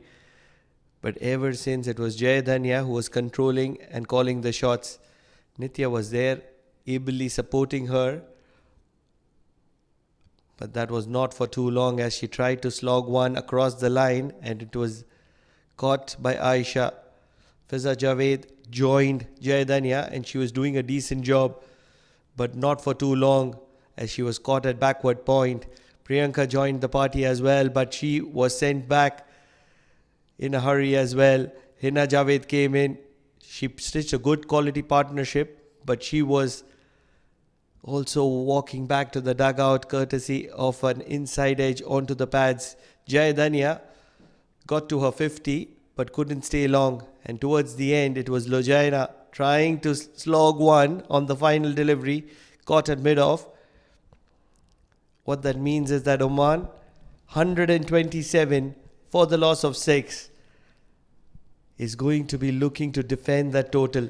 Talking about the batting, it is all about from Jayadhanya, who scored 56 of just 61 deliveries, supported by Nitya Joshi 14, and in the last was Samira Khan 12. So nothing much about to talk about. 127 for 6. 17 extras had been bowled by Qatar. Talking about the bowling, it is 2 wickets for Lihara Abasekara. She got 2 for 25, 1 wicket apiece for Maria Teresa, and 1 for Khadija Riaz, and 1 for Getchetru Chanderu, and 1 for the captain Aisha. So 127 for 6, 17 extras, 6.35 is the run rate required for Qatar to come up to that total of 127. We'll have a short break and we'll be back after a couple of minutes when the innings will start again.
Welcome back to the second innings. It's going to be a great chase to witness here as Qatar make their way out to the center. The two opening batters, the two in-form opening batters, and that's what's important. Oman, on the other hand, they've done their bit in that first innings, 127 for the loss of 6 wickets. That only means that Qatar need almost 128 in their allotted 20 overs. It's not going to be an easy chase. It's a very stiff target. However, all eyes on these two batters here. I hope it's going to be Christina Elsa, who got off to a brilliant start. She's a swashbuckling right-handed batter.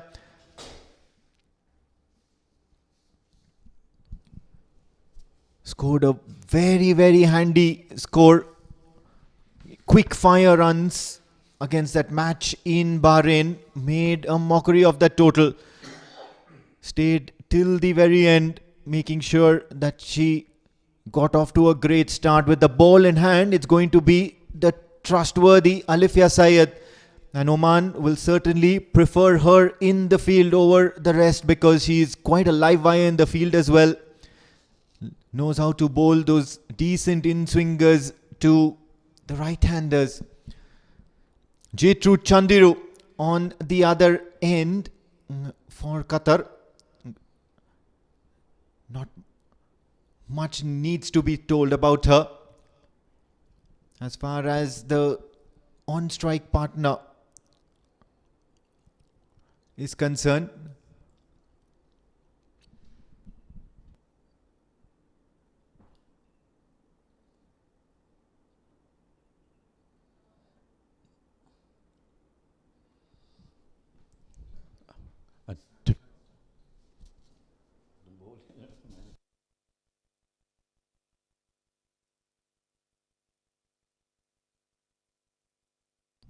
Sheetal Ben Rana and Christina Elsa. Alifia starts off with a very decent delivery outside the off stump. Looks to just bowl straight and keep it out of the arc of Christina Elsa. They must have certainly seen a thing or two about her last afternoon and would have devised a plan to keep her quiet earlier on. And she knows how to certainly make use of the power play. Umpire Mira presiding over this very important finale between Oman and Qatar. What a strike. Looks to hit towards the cover regions. Plants that front foot forward. First runs on the board for Qatar. Didn't take too long. Now all eyes on Sheetal Ben Rana. She played a very sluggish but a solid support to Christina Elsa last afternoon. It will be a growing battle now between Qatar batters and the Omani bowlers now. They had to be on toes. Stiff target is there, but definitely they have to bowl well and field well. Great delivery. Looking for that error in technique in the batting of Sheetal Ben Rana. Alifia Syed kept it wicket to wicket, and all she needed to do was Sheetal Ben Rana to miss it all. Ends up playing that cross batted shot.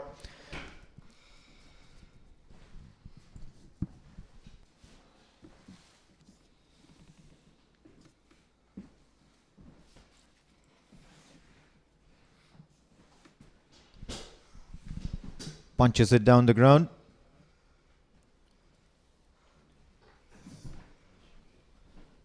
No run here.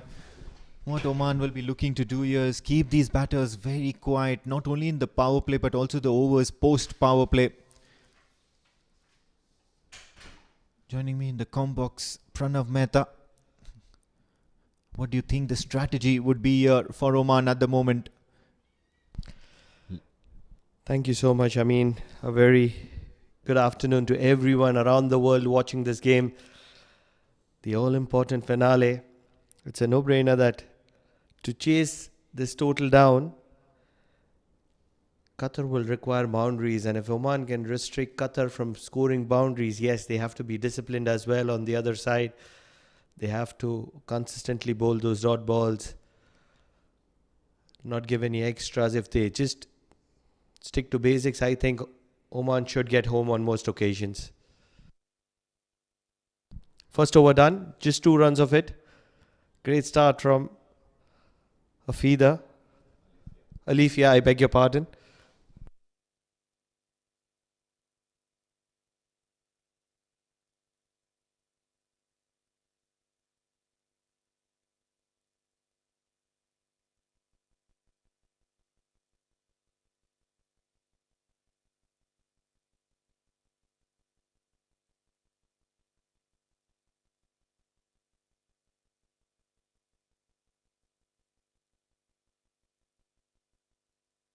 Enterprising as far as Amerat is concerned, and in this enterprising vilayat of Al Amerat, we have the Oman Cricket Academy, where this mean machine, the red machines, the girls turning out for Oman cricket.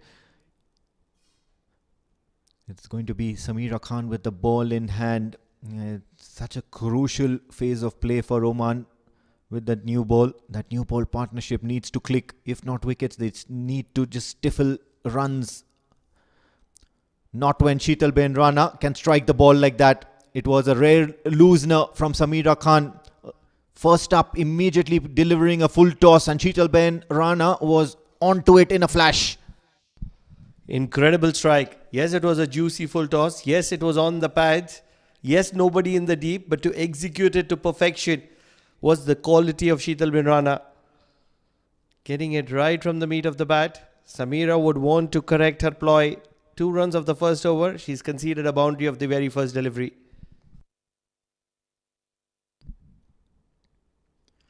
Much better this time around. Looks to keep it outside the off stump. Will not prevent a single being taken. And this is a matchup to watch out for. It's going to be Christina Elsa versus Samira Khan.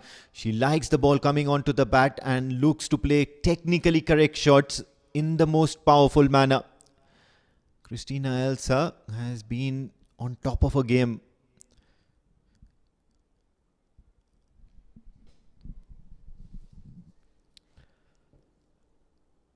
Oman likes to pick wickets, and that's what they'll be looking for. On the other hand, Elsa, what she did yesterday, she would want to replicate it just like that. Finding gaps at will and scoring boundaries, although this time it'll just be a single. Very exciting player, Christina Elsa. Looks to rock onto the back foot and does not hesitate to play that cut shot. Backs herself to play the cut shot. You can see the keeper indicating she still is expecting that ball to keep coming outside the off stump. Full toss. All eyes on the umpire. Says nothing doing. Just going to be a normal delivery. Yes, it was just a loopy full toss. It is only that the line was right that was allowing it to do justice with a dot ball. Samira Khan. Oh, that is brilliantly bowled. Just over her head. Jai Dhanya does well to keep it to just a single. It was travelling quickly.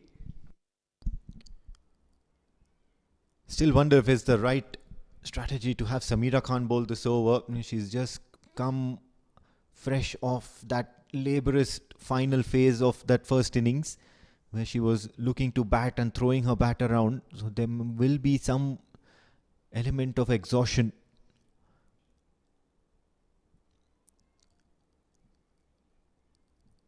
Could have probably utilized another bowler, but then Samira Khan sees off this one.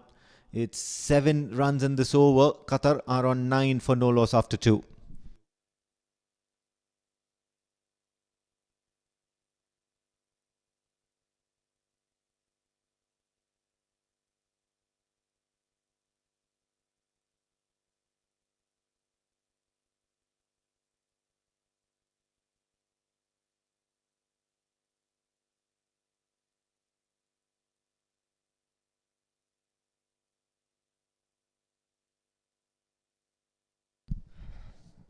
Alifia continues. Wonderful round arm action. Loves to target the block hole.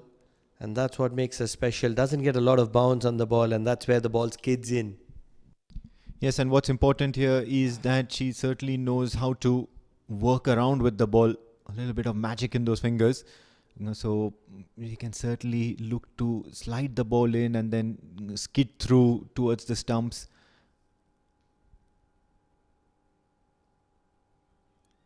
Takes forever for the ball to just get to the pitch. This one struck really well. There was timing onto it. Sheetalben Rana probably showing as to why she belongs to that opening slot. What a great strike here. Boundary for Sheetalben Rana. Lovely strike. Just playing it wide of the fielder at mid-off. And once the ball finds the gap through the circle, it is always going to be travelling to the boundary. That's the lightning quick quality of this wonderful ground. Pressure certainly on Oman. They haven't got a lot. They'll need to pick up wickets. They'll need to keep things tight. With an offer on this occasion, it's just going to be a dot ball because I think it is Hina Javed who is catering that cover region. Keep calling her Sheetalben Rana. It's actually Shrutiben Rana.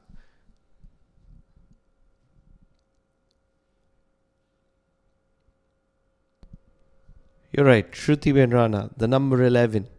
We've got it wrong so far. It's always great to correct your mistakes. Shot of length in the air. Finds the gap. Finds the boundary. Such is the equation here at the Oman Cricket Academy Oval 2. And Shrutiben Rana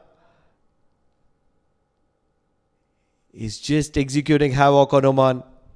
That first over was accurate, and this time around Shrutiben just looks to power that towards the offside. Enough time for her to just rock onto the back foot and help herself in that vacant spot. 2 boundaries in this over already. It's proving to be a little expensive.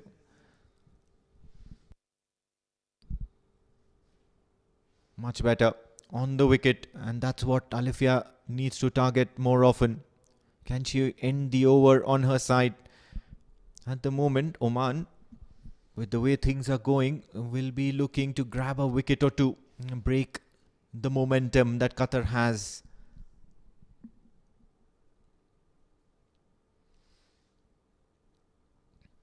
Last ball of the over, Alifia works it down straight into the hands of the bowler. So a dot ball to end the over, but 8 have already come from this. 3 overs gone. Qatar are on 17 for no loss.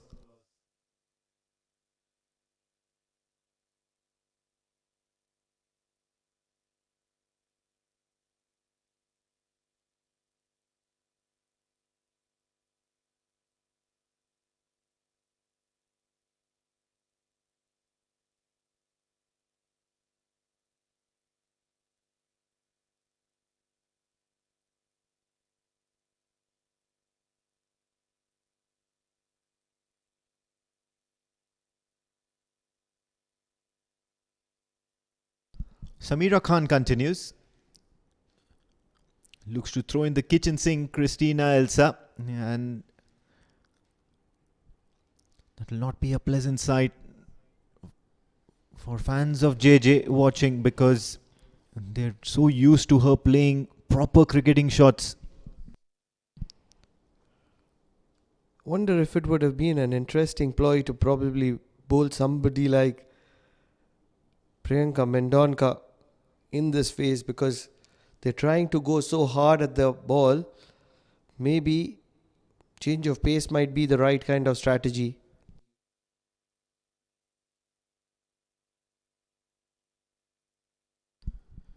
Do you believe there isn't much variation or much difference in that pace at the moment with the way Samira Khan is delivering the ball or Alifia Syed is delivering the ball? However, the accuracy would certainly count with the way Priyanka Mendonka would be certainly more effective in keeping it wicket to wicket. But it's so important to have the 4 overs of Priyanka Mendonka in that post power play, the middle over phase, where you need to be accurate, where you need to be persistent. It's all about the pace, because horses for courses, if they don't pick up the wicket of Elsa little early in the innings, you've already seen what Elsa could do in the previous game.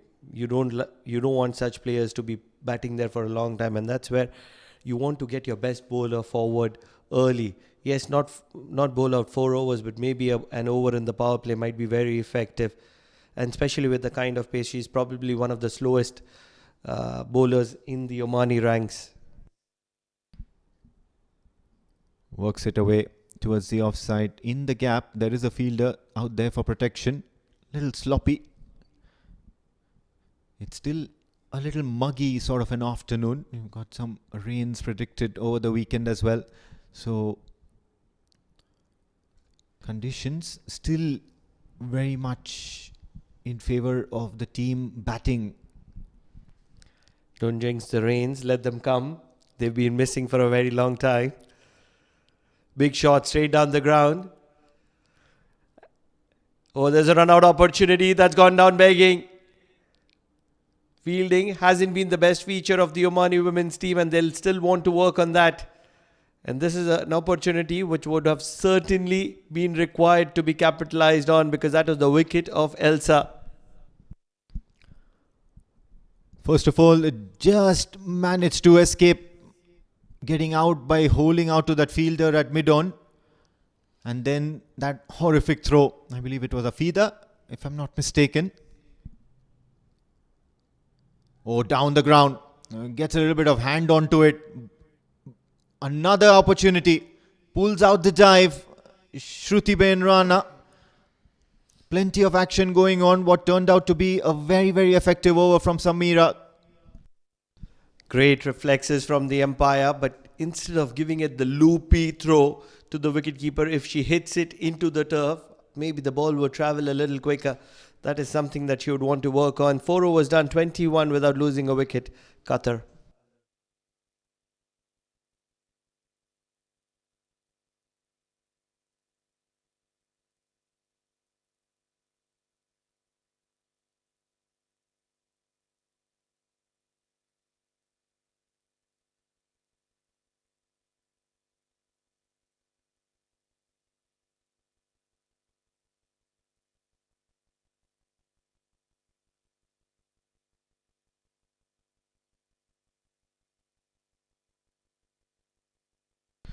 Great decision to be bringing in Jay Dhania.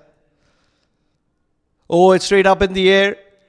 Fielder not able to get underneath it. In the process, they're going to be pushing for the second. Oh, directed. This could be trouble. This could be trouble. It is trouble. They're celebrating. What an incredible throw. Not really sure who the fielder was, but that was an incredible throw to get the back of Elsa. It was a big wicket of Elsa. You don't need to be asking who that fielder was. It was Alifia Syed, and she is a live wire in the field, looking to contribute in all manner possible when she's out there in the field. Have a look at that. Immediately rushing towards the ball. She was running towards it, pick up and throw, and what an accurate throw. It's archery. If this was not cricket, Alifia Syed would have been a brilliant archer. What great presence of mind, and going in for the kill. This is success here. First breakthrough for Oman as Qatar find themselves at 21 for 1. Whether you believe it or not, as soon as there's change of pace, they've got a wicket. Yes, not in the fashion that they would have wanted, but they'll take it with 2 hands. It's a brilliance in the field. Excellent effort from Alifia on that occasion. What a wicket to pick up at the right time. Elsa, who can be so lethal and dangerous. Fence this one. Coming from far, way too close to the stumps, JD in this game. Most of the deliveries she usually bowls, she does have a little bit of loop onto it, but now she is so methodical. Have a look at that. It's a change up. Every delivery, looking for variations. Not much flight offered as well. She's one of those batters who can bowl. And that's where she thinks like a batter. So she's always thinking what the batter would be looking to do against her. And that's what makes her even more impressive. Shorter in length, but not able to capitalize because of the trajectory. high arm action and making things a little difficult. It's Gertrude Chandiru, and she has walked out into the middle. The last time she locked horns with Oman, scored a very, very fascinating half century. Oh, this is close. It's a wide, but that's really smart bowling from Jayadhanya Gunasekar. She's toying with the batter out there in the middle.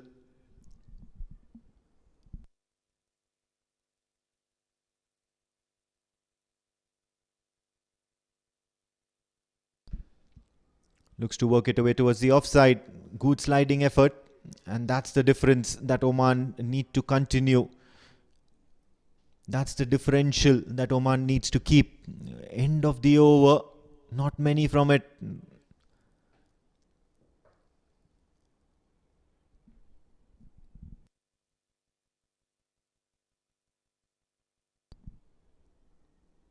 Still got a delivery to go. Beg your pardon. It's going to be Chandiru on strike. JD will bowl that last ball. Oh yes, very strong on the leg side. Will retain strike on the next over. It's 5 gone, 26 for 1 Qatar.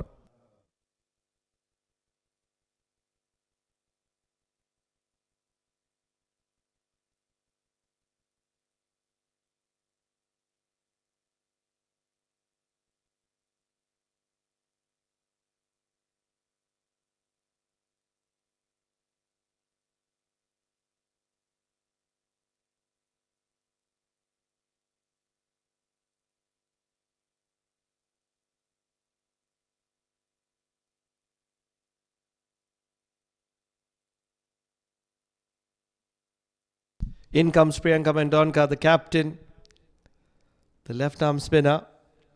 Last over of power play, and probably one of the most important overs of the game. Last over of power play, and certainly the task is set for Chandiru, and that's to go all guns blazing.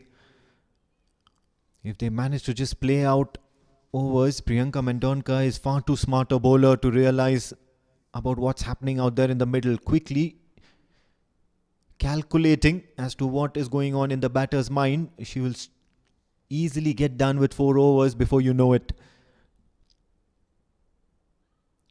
Brilliant delivery.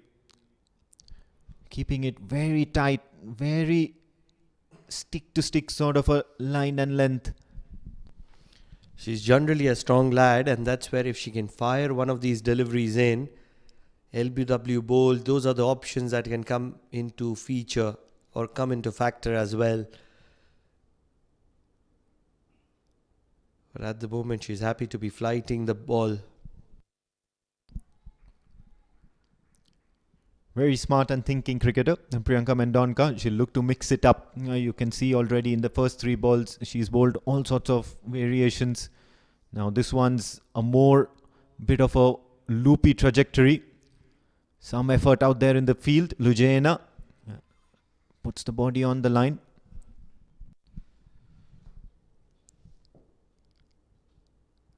Likes to keep it slow and allow the batter to accumulate all the strength that she has to get after Priyanka. That's the USP of Priyanka Mendonca. The required run rate slowly inching close to 7. Direct at Alifia. What are you doing there? The ball comes in your hand and the stumps are always disturbed. The quality of Alifia. Probably she's played a lot of 7 stones. Oh, absolutely delightful in that position. I've been noticing this since the last couple of years, ever since the time she's been featuring out there for Oman in the field. Wide, a bit too harsh. She'll have to bowl that one again. It's been a very good over so far for Priyanka Mendonca. A dot over here would have been so very good for Oman. Played it all over. Umpire Zaman once again signals wides. And whatever else comes post that decision is going to be extra freebies. Oh, this is unnecessary. Starting off with a wide and now 3 wides. That means 4 free runs from Priyanka Mendonca. As a captain, that is the last thing that you want to be doing, is giving freebies. The required run rate, which was inching close to 7, has gone back to 6.7. Oh, make it 5 wides in a row now. Certainly she's lost the trick.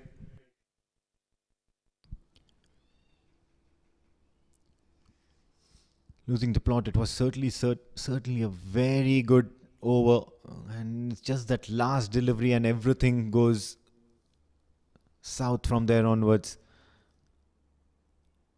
Finally, getting done with that over. End of the power play. As many as 8 runs that have come off this Priyanka Mendonca over. 6 gone, 34 for 1 Qatar.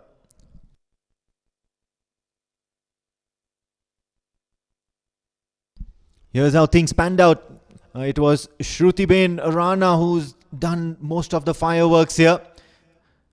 Shots all over the ground. She was very confident hitting square of the wicket. And then, of course, that brilliant drive down the ground. So those many boundaries all adding up to that confidence.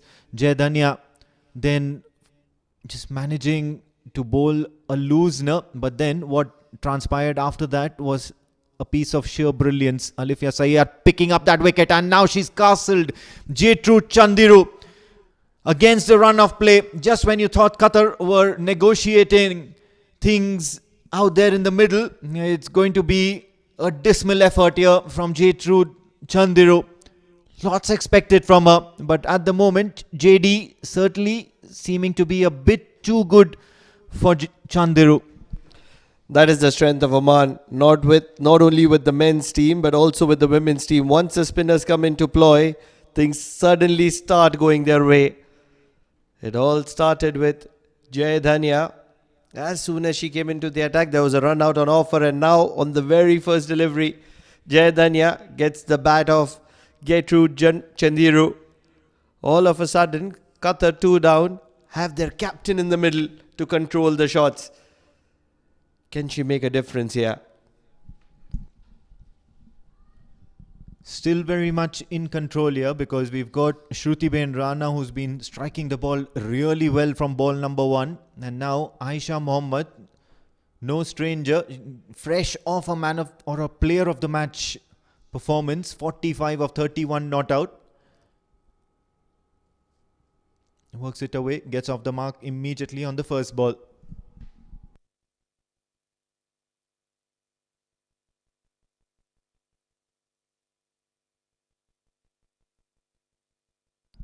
Decided against taking a run, so still considered as a dot ball. JD is doing really well so far. Towards the leg side, she's very strong in that area. The ball racing to the fence. That's the right kind of approach. You can't be bowling short to somebody like Aisha. She's a strong striker of the cricket ball. She likes to play cricket in one fashion, that is play attacking. And she's going to play in that fashion. Gets a boundary on the very second delivery that she faces, and that is much better. You need to go fuller to Aisha, forcing her to play straighter.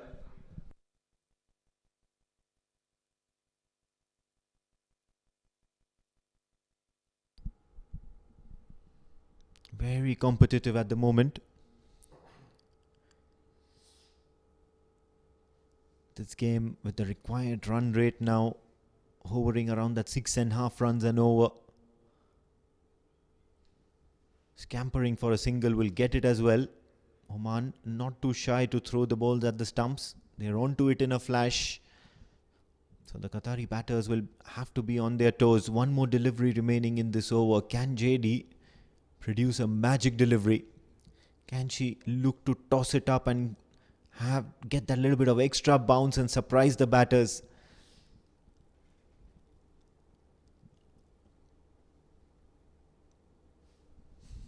Works it away.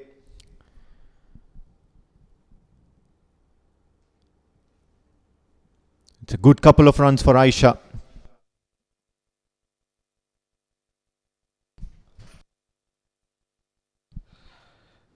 8 runs from that over of Jayadanya Gunasekara, but most importantly a wicket.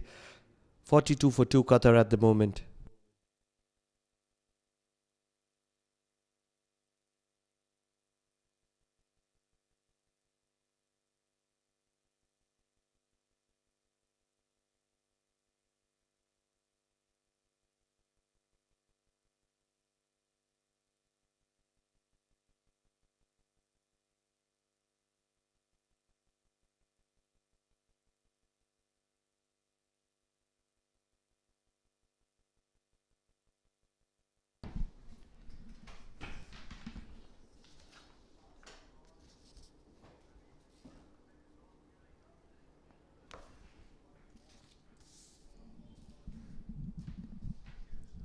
Stiff batting is going on between Qatar batters and the Omani bowlers.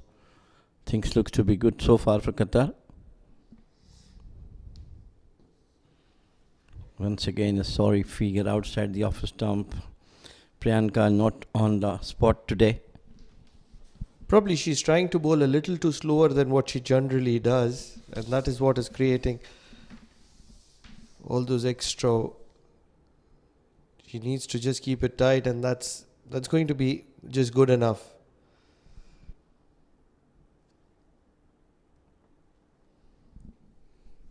Eight runs of the first over. 2 runs of this over so far. She needs to keep things tight.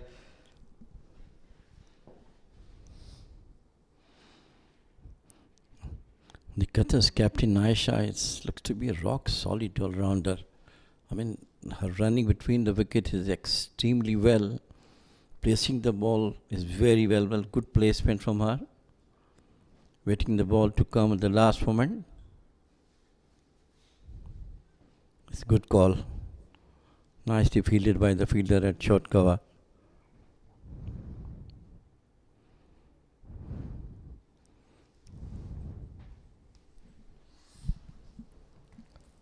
Once again flighted and loopy. And Aisha respects it back to the bowler. It's a cool batter, Aisha, just waiting for the ball to come. And as and when she got chance to hit, she's not hesitating, putting it down towards the boundary.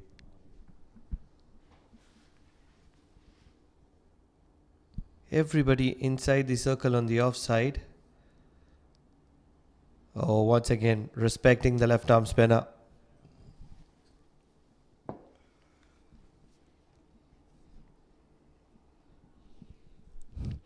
So far, good over from Priyanka.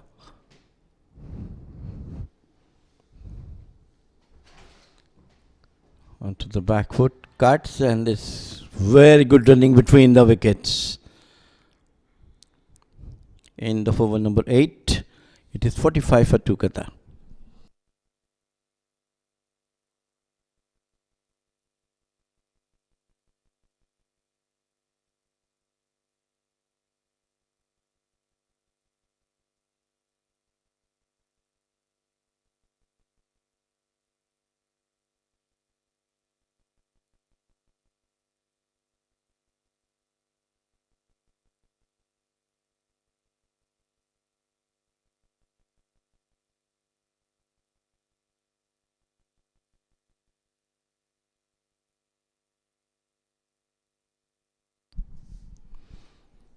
JD once again got the wicket on the very first delivery of his first over.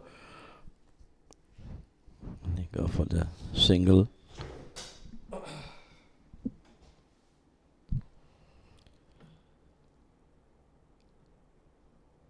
Won't be wrong in saying that it is Aisha that is the difference between win and loss for Qatar at the moment. The captain, she has a huge responsibility on her shoulders. And Shruti Ben Rana, oh, what an exclusive drive. Never looked to hit it hard, just found the gap. The diving fielder at covers, Jayadanya is not impressed by that effort, but it's found the gap and it's gone to the boundary. Great timing from Shruti Ben Rana. Look at that one. Waited for the ball to come, then opened the face of the bat, picks the gap brilliantly between cover and extra cover. And we were much needed boundary for Qatar.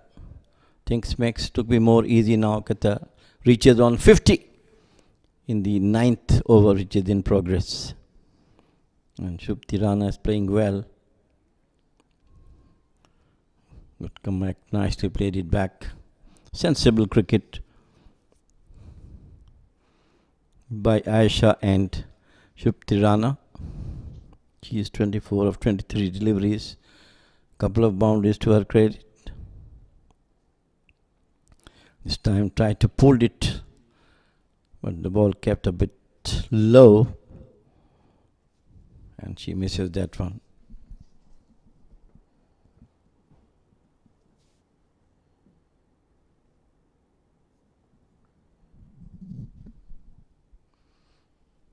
Tried to work it out on the onside. Good bowling from JD. Except for the last boundary, it's been a score from her. He's bowling absolutely right on the spot. Pulled nicely once again to the fielder waiting there. End of over number 9. It is 50 for 2 Qatar.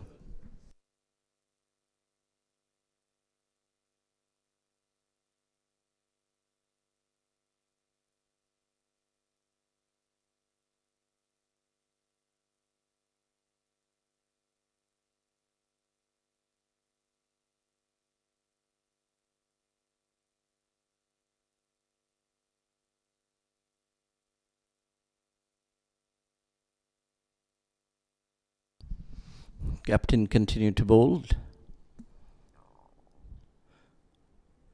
Onto the back foot. Placed it towards mid-off.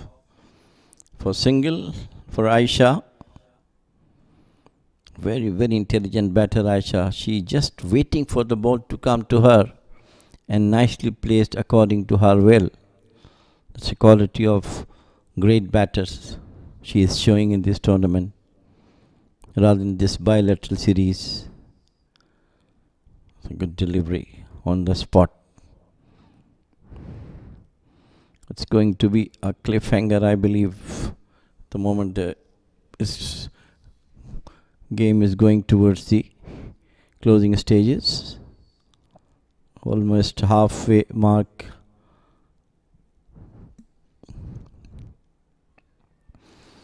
Good delivery, beat outside the off stump. Good comeback by Priyanka.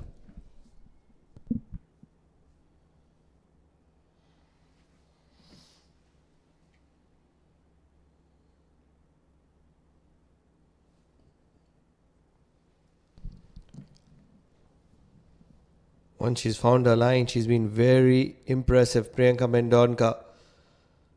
She's been spot on, kept things tight. Once again, a direct hit. But this is a very important phase in the game. Shruti Ben Rana, she's touching a very important partnership with Aisha, who is batting 10 of 10. She can explode.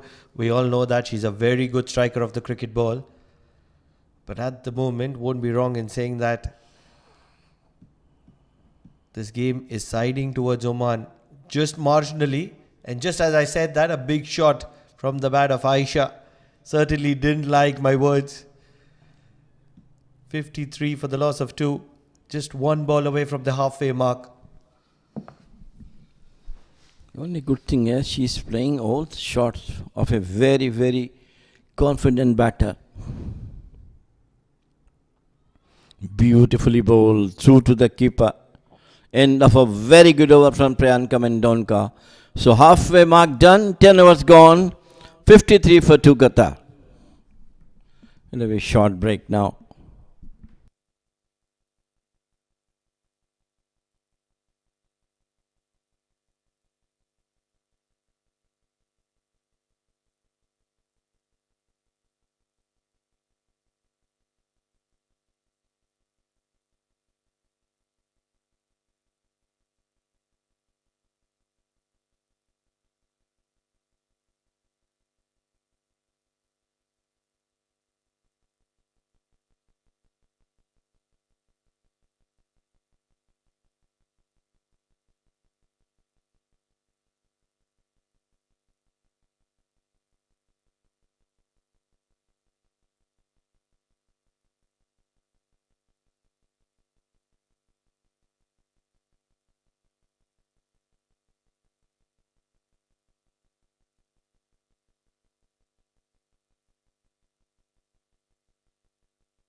back to action after refreshment for the players, and also change in the bowling. It is the Amanda De Costa who got player of the award in the last match, got 4 wickets, and I think the right time for the captain of Oman to brought her, as both Aisha and Shrupti Rana looks good at the moment.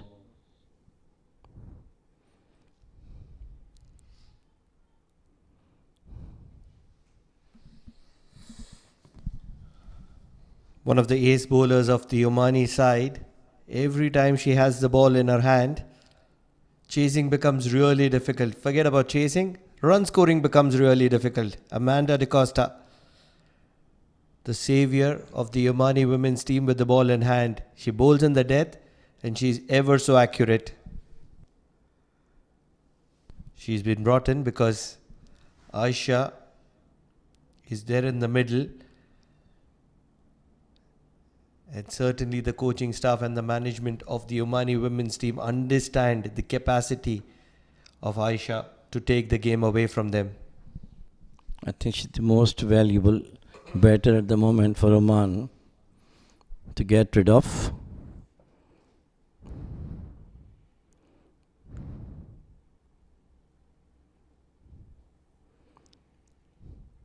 Good bowling, nice field placement as well. This is what makes her very special, Amanda De Costa. She'll bowl the good length area just outside the off stump or around the off stump, day in, day out.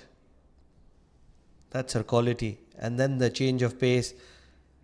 Always very difficult to pick up a single against her. They will get it on this occasion though, but 4 balls and just 2 runs is what they have achieved at a time when they need just around 8 runs per over. Yes, very nice bowling from Amanda. She is always a very, very experienced bowler, using all her experience. This time heaved it into the air, and the ball dropped in with the 2 fielders by Aisha, got a single. It's been a decent over so far from Amanda De Costa. Just 3 runs from this over.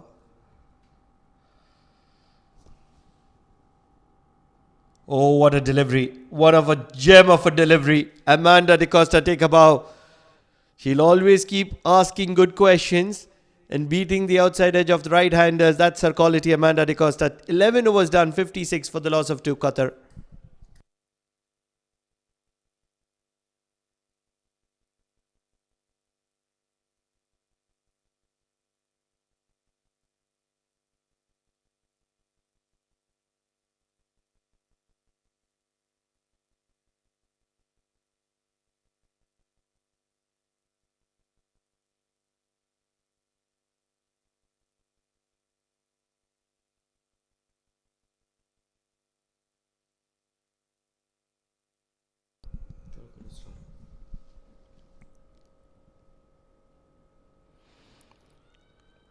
They go for quick run.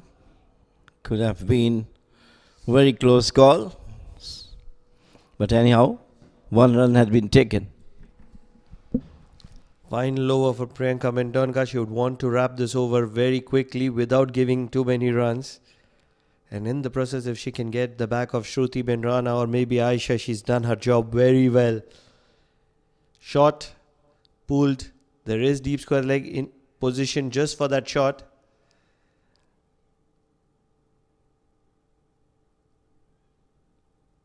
Wicketless so far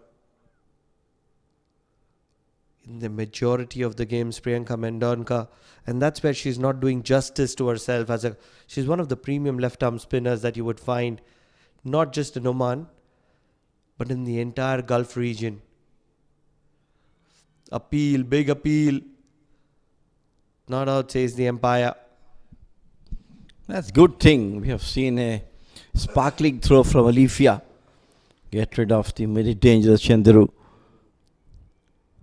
Fielders are spot on from Oman side, and it is required for them if they are going to win this match. Coming down the wicket, Played it out towards mid-off for the single.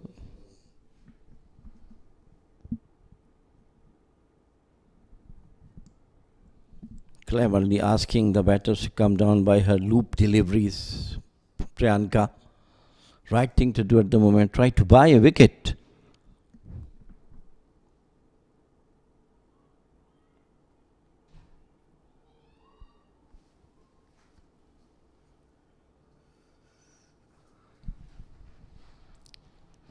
Final delivery of the spell of Priyanka Mendonca.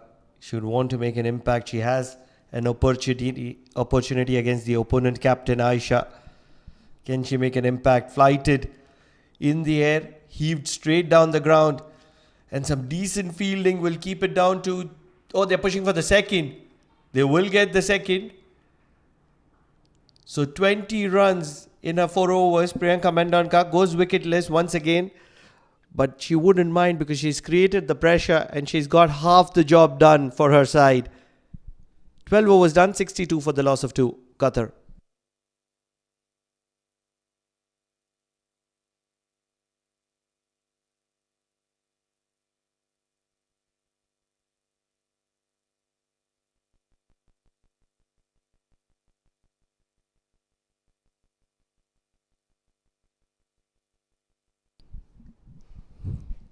Very crucial stage now for Qatari batters. They have to get some quick runs. Coming down the wicket, took the bottom of the bat towards going to the fine leg boundary. Once again, a brilliant fielding, but couldn't prevent the 2 runs, which is been taken by Aisha and Shrupti Rana. Generally, Amanda De Costa comes in to bowl in the 13th over or maybe the 14th over. She bowls through the death because that is the time when batters are looking to go after. And Amanda De Costa, with the kind of control that she provides, she's very effective and very impressive. Hit straight down the ground. Once again, it's just going to be a single. Very effective, very impressive Shruti bin Rana today. 31 of 38. Yeah, she played some beautiful shot through her innings so far. And I think once again she has to take the responsibility of taking the team through. This time once again in the air, just falling short of the fielder at the deep mid-on by Aisha. There's a lot of runs required now from here on.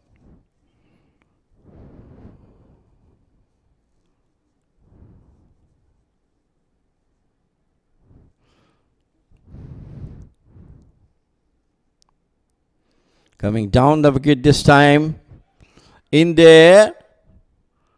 And I think we'll have to wait for the umpire signal.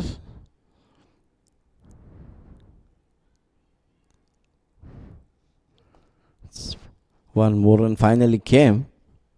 Time, I think, for the Qatari batters to come, at least go for some, try to get some boundaries. And Aisha is the one who can do that. You're absolutely right.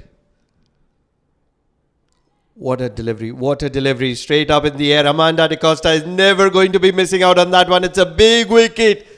The biggest of the lot. Aisha, the most experienced player of Qatar, the captain of Qatar, the mainstay of Qatar, is going to be walking back to the dugout. Look at how distraught is Shruti bin Rana because she's going to run out of a very important partner. Amanda De Costa, you beauty. What a time to pick up a wicket. Miscued by Aisha. And once again, Amanda came to rescue Oman, as she did in the last match. A very, very big wicket of Aisha just went back to the dugout. So wicket number 3, down for Qatar, 67 for 3.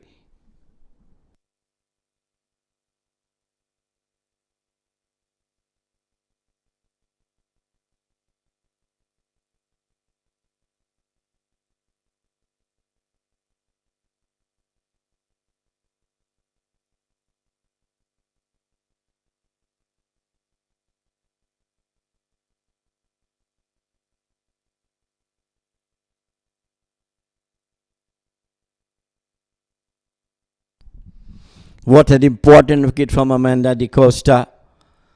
Aisha, who is looking good at the moment, finally got out to a miscued hit.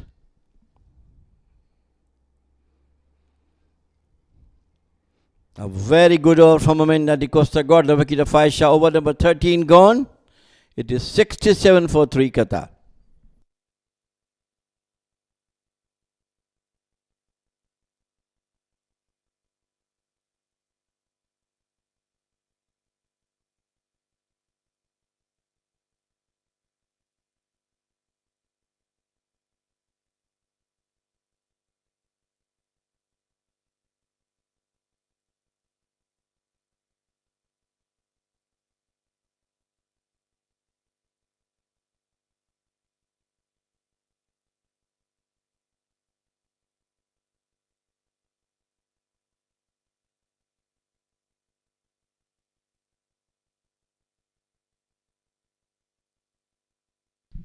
For the very first time, Afida Aftab comes into the attack.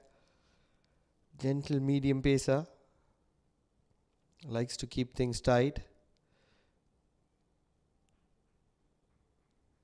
Starts off by conceding a single. The required run rate inching close to 9. And that's where it's moment to panic for Qatar. They would want to get boundaries. And that is the position where they've lost their most important batter, their mainstay, Aisha. What can Khadija Imtiaz offer now? Well, the pressure mounted on Aisha to get quick runs. And finally, she was dismissed by Amanda Di Costa. Well, from here on, things looks to be a bit difficult for Qatar to reach the target of 127 with the departure of Aisha. Oh, you're spot on. I was just about to say that I feel that, yes, 7 overs away, but I feel that with that wicket of Aisha, I think Oman has clinched this finale. That's how important that wicket of Aisha was for Qatar. Yes, it's a game of cricket. Funny things have happened. But it's a very disciplined Omani attack. Amanda is going to be bowling a few more. Afida is very disciplined. And that's where scoring runs is not going to be very easy. One of these players, either it is Khadija Imtiaz or Shruti bin Rana, will have to play a cameo where their strike rate is close to 200 for another in probably 15 balls. Absolutely, you're right. Cameo has to be done from those batters. Couple of boundaries definitely will make the things difficult. But once again, good running between the wickets. As we were talking about when Oman was batting, they were looking for the singles and we were asking them to go for some big hitting. And now the Qatar chance has come to do the same. Couple of boundaries will definitely ease the pressure off.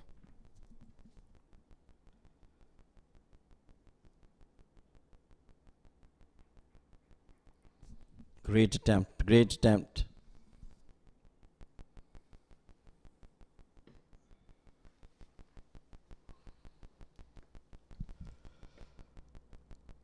Very disciplined Afida Aftab at the moment, keeping things tight. Really need a big heave, a big shot. Sooner than later, they don't want the required run rate to get close to 10 or even go past it. Dancing down the track, leading edge, falls in the gap. They should go for the second. They will go for the second. Oh, that was a certain run out. If probably Afida Aftab could have held on to that one. For majority part of that run, Khadija Imtiaz, who has also been run out in the previous game, was struggling. 14 overs done, 73 for the loss of 3.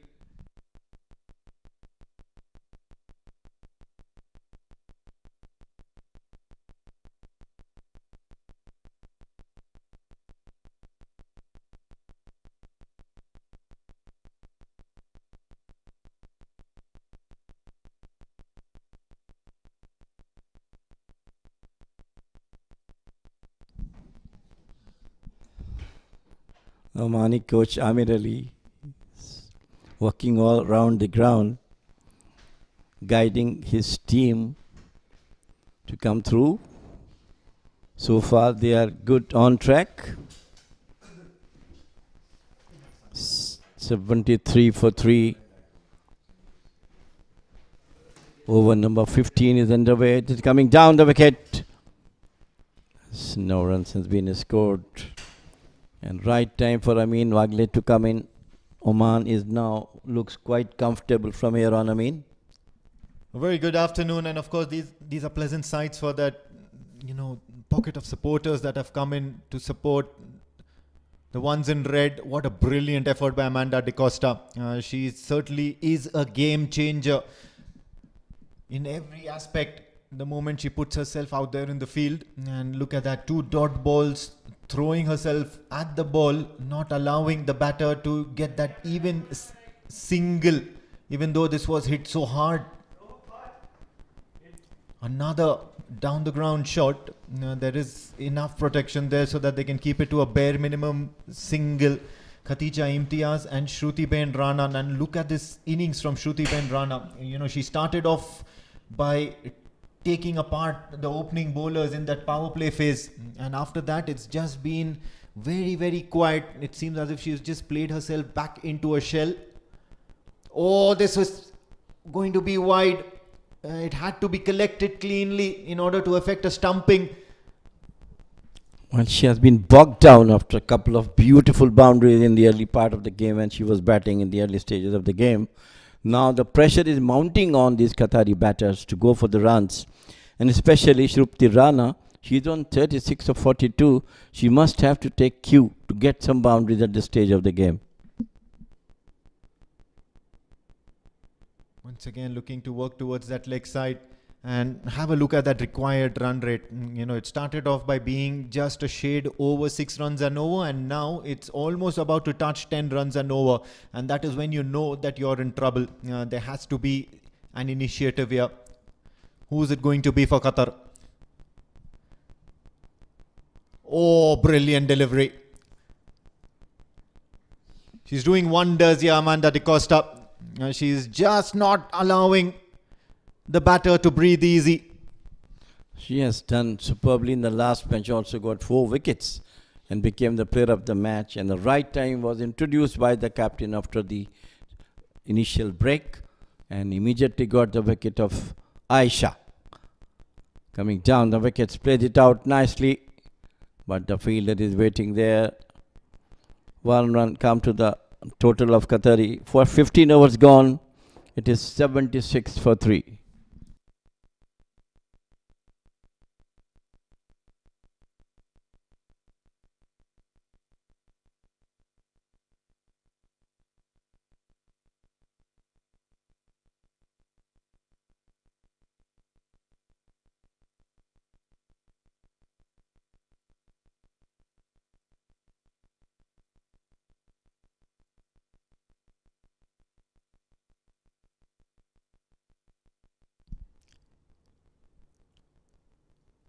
Going for first over, 6 runs in her first. Afida Aftab is now going to continue, and she has a very important task at hand, and that's to make a breakthrough. If she continues bowling wicket to wicket, all she needs to do is just push that length a little bit more fuller and ask the batter to play a rash shot towards the leg side, and I think she would probably end up on the good side of things. Afida Aftab. Oh, wide. Wayward. That line and length is her key to success. Well, I think all credit goes to Oman Cricket Board for organizing this bilateral series between Oman, Qatar and Bahrain. And it will really give them a good chance to gear up for the big tournament which will be next week coming up, playing with each other. Works it away towards the leg side, breaking the shackles. It's against the run of play at the moment, and Shruti Ben Rana helps herself to a well-deserved boundary. She's been hanging in there, fighting for her team. This is what we're talking about. We're down the leg side, and she's the one who can take the chances, Shruti Rana. And this time she did perfectly place it towards the fine leg for the much needed boundary for Qatar. Tardy pace, and then because that length was pulled back quite a bit too much, just couldn't help herself, treating herself to a boundary. Now this time, the moment you hit, oh, this is absolutely cynical here. That could have certainly been a run out. Both Khatija Imtiaz and Shruti Ben Rana completely lost the plot there. Not before Afida Aftab had put Shruti Ben Rana in a spot of bother with that brilliant delivery. Well, all happening this in this last moment of the game could have been an easily run out, but again the nerves didn't work out. Once again, beautifully bowled by Aftab. Mounting required a run rate. That pressure will get on to the batters. It's not going to be long before the batters will start playing those rash shots, because such is the pressure of a run chase. With that required run rate at 10.62 at the moment. Looking to hoik it over the mid-wicket region. Not able to rotate strike. One more delivery left in this over. Already 6 runs from this. This is not going to do for Qatar. One more quiet over and it should be done and dusted. When you put a lot of pressure with your excellent fielding that we have seen from Oman, especially Alifia, which has done a tremendous. I think the landslide started from the where she threw that bullet run out to the very first wicket of Qatar. It's a big one down the ground. However, JD is out there looking to charge onto the ball.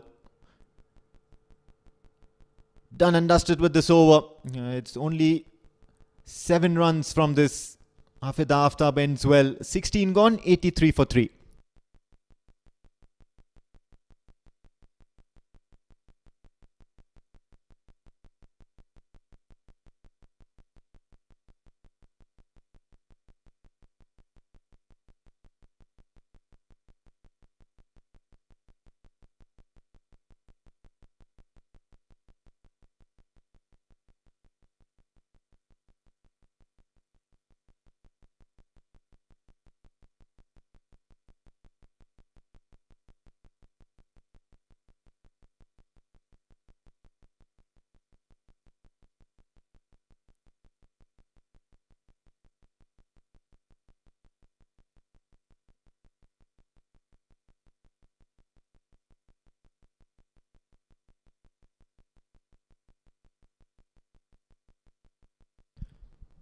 Good work continues by Amanda De Costa.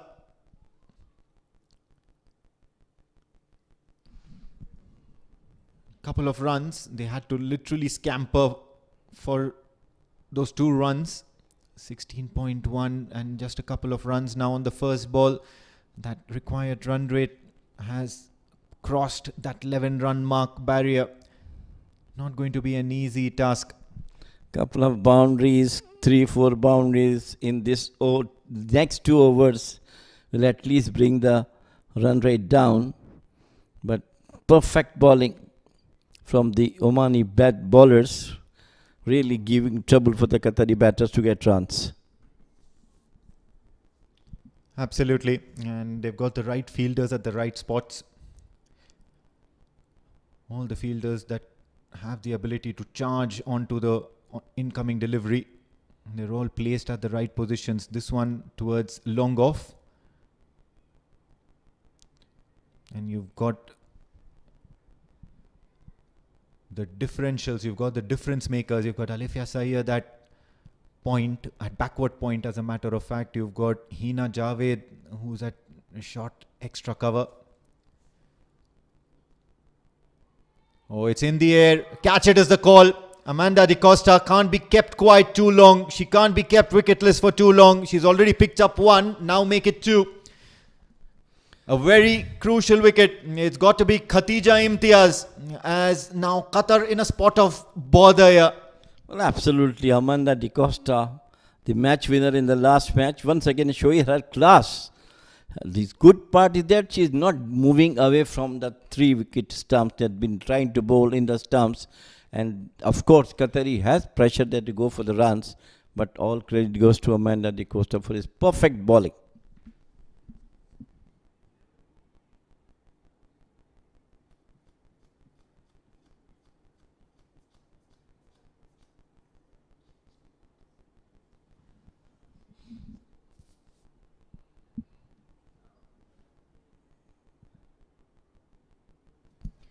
Wickets are very much need of the hour, but what's really important is that when you get a wicket, you also get a dot ball. And just like that, the required run rate now crossing 12 and a half. And this is getting seemingly difficult as Maria Teresa joins Shrutiben Rana, the lone fighting warrior. Hits one down the ground. She'll retain strike in the next over. Moves on to 44 of 50 deliveries. It's 89 for the loss of 4 after over number 17.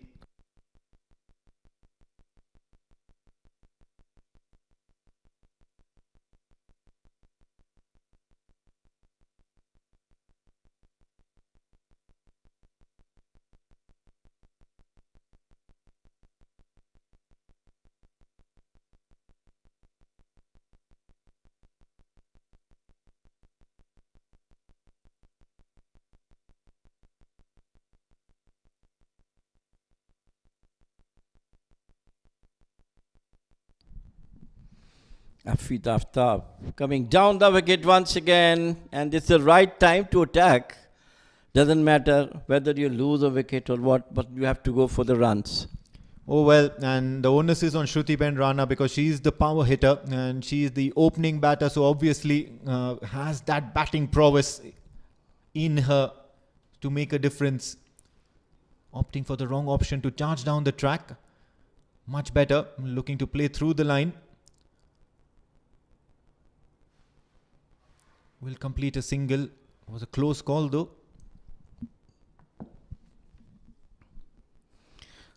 I don't think nothing much left for the Qatari batters except to go for attack on each and every ball. Could have been a couple of boundaries in those sort of circumstances when your intention is to go for runs. Maybe one or two clicked nicely and you got the boundaries. Brilliant delivery. And once again, keeping it very tight, very accurate, wicket to wicket. And back that up with some brilliant fielding in the cover region. This is good quality stuff here from Oman in the field. At the same time, you got to give it to Shrutiben Rana and the Qatari side. They're not going down without a fight. Charging down. This one's lofted in the air. And I think this is really good. Has it gone all the way? Yes, it has. Umpire Zaman Qureshi raising his arms. And what a crucial 6 this is from the bat of Shrutiben Rana. It gives her a chance to raise her bat for a well-deserved half century. What a way to get half century, and what time it is for her to hit that maximum. We were talking about this in the last over, and she came back quickly with that mighty 6 over the long on. And with that 6, she completed her well-deserved 50. Couple of more shots like this can bring the match closer. They need a few more of these. Shrutiben Rana once again looking to charge down the track. This one's miscued. Not going to carry on till the fielder who's stationed at long off. A single will have to be all that Shrutiben Rana gets on this delivery, but the intentions are clear. She's looking to score quickly. Well, I think Maria Teresa must give maximum chance for Shruti Rana to play on. She once again come down the wicket, gets a single. So, slight overthrow. But anyhow, 18 overs done. It is 99 for 4 Qatar.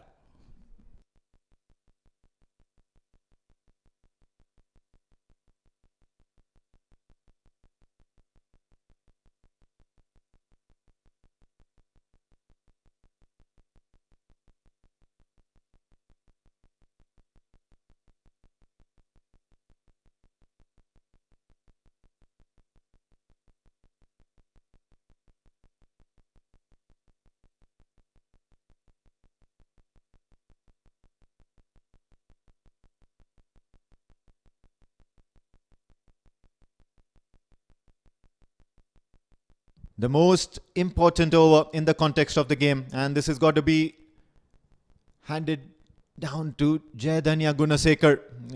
Loopy delivery first up.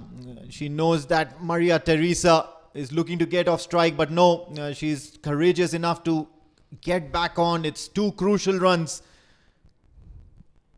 29 needed at the start of the over, and now it's going to be 27 from the remaining 11 deliveries, 11 legal deliveries. That required run rate not too high, but at the same time it's still a very challenging task. Loops it up once again. It's full toss. Will get to the other end. Maria Teresa, what this does is get the big show. It gets the star of this afternoon, Shruti Ben Rana, who's fresh off a maximum. Looks to charge down the track. It's only going to be a single. Gets to the other end. Well, I think what Teresa has to do is just tap and run. Give chance to Shruti Rana. Though things looks to be quite difficult now for Amerat. The required run rate is above 16 runs and over. So things now looks good for Oman. And of course, with such wins, if you go in the big tournament, it gives you more confidence to play against better teams in the Gulf Women Cup.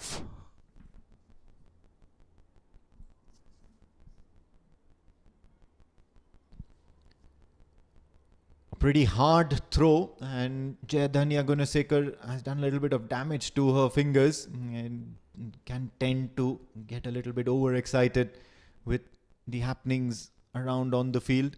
She's so key to this Oman side at the moment, Jayadanya Gunasekar.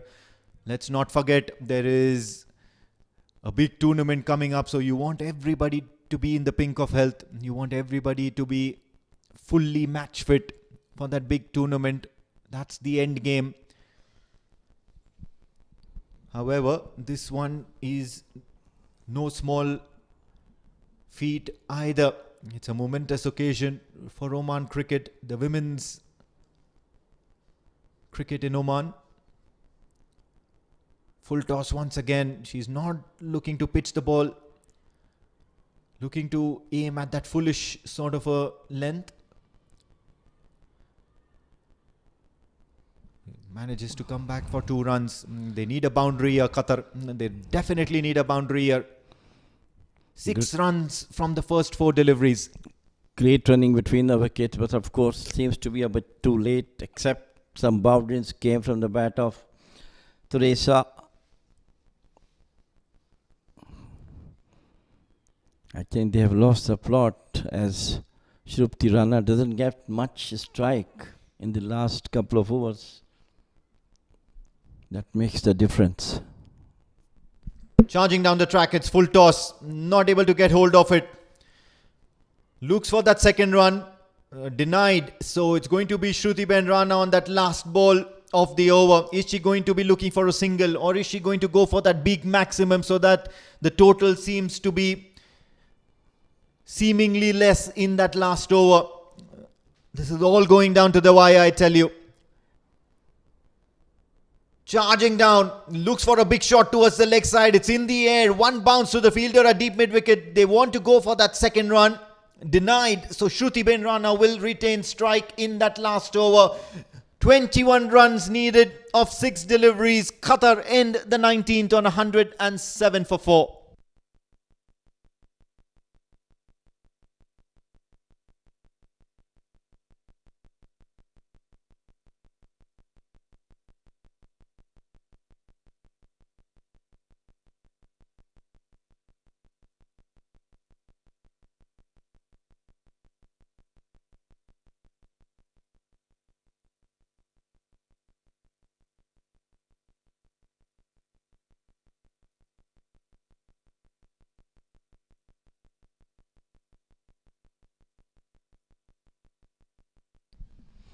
Last over, crucial over, will be bowled by Alifia Syed, who as the leading fielder today The brilliant throw she has done and get rid of Christina was one of the highlight of the day. You bowl the first over of the innings, and then now you're entrusted to see your side off to a famous win. It's Alifia Syed bowling to Shruti Ben Rana, charging down the track. She hits it up in the air. Long gone in action. Is she going to go for the second? No, it's not. So ball number 1 done. It's only going to be a single. She'll have to bowl the next one to Maria Teresa. Still 20 needed of 5. This is still mathematically possible. Well, let us see how things goes. But from here on, the victory target going towards the Oman's way. Coming down the wicket once again. Once nicely bowled by Alifia.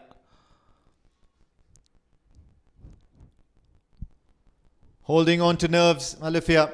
This was a crucial delivery. That last ball had gone for a single, and Shruti Ben still managed to strike it really well. So it's very important for Oman to keep Shruti Ben on the non-strikers end. Third ball coming up. 20 still needed of 4. Keeps it away of the right-hander. No run. They sense it. They're smelling victory here, Oman, at the moment.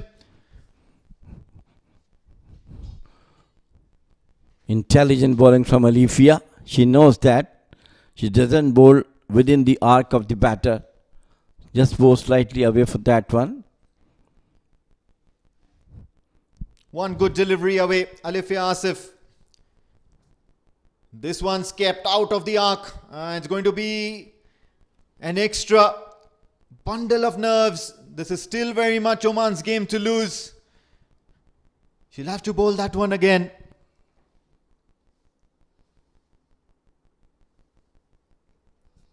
And you have good fighting spirit came from Qatari batters, as they normally used to do in all the 2 matches they have played before.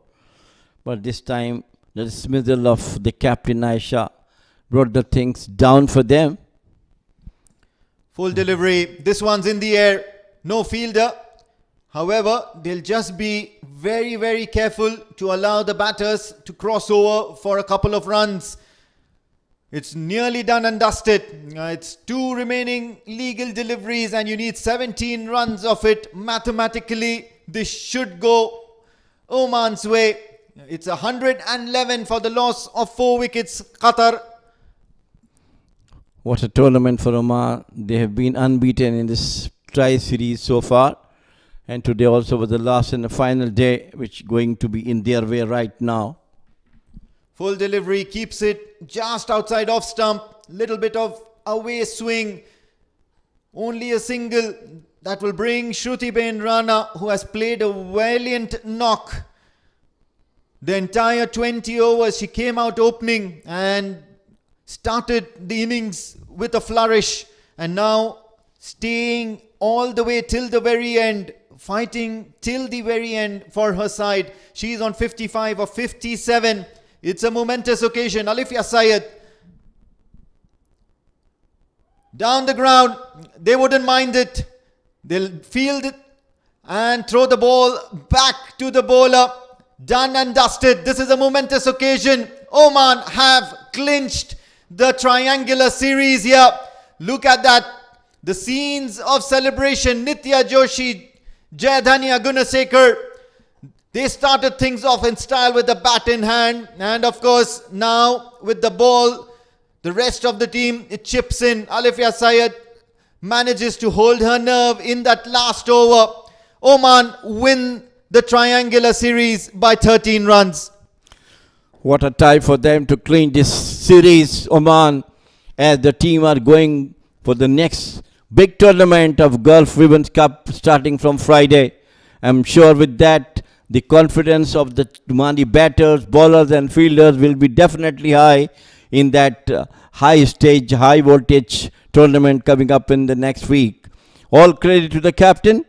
And of course, she moved her bowlers around, getting the wickets. That is the victory dance for Oman, and they fully deserve it. Let's have a look at how things panned out in this innings. Shrutiben Rana, probably the highlight of this innings, played the innings of her tournament. As a matter of fact, she went for runs towards the offside and the leg side. These were some really good looking boundaries.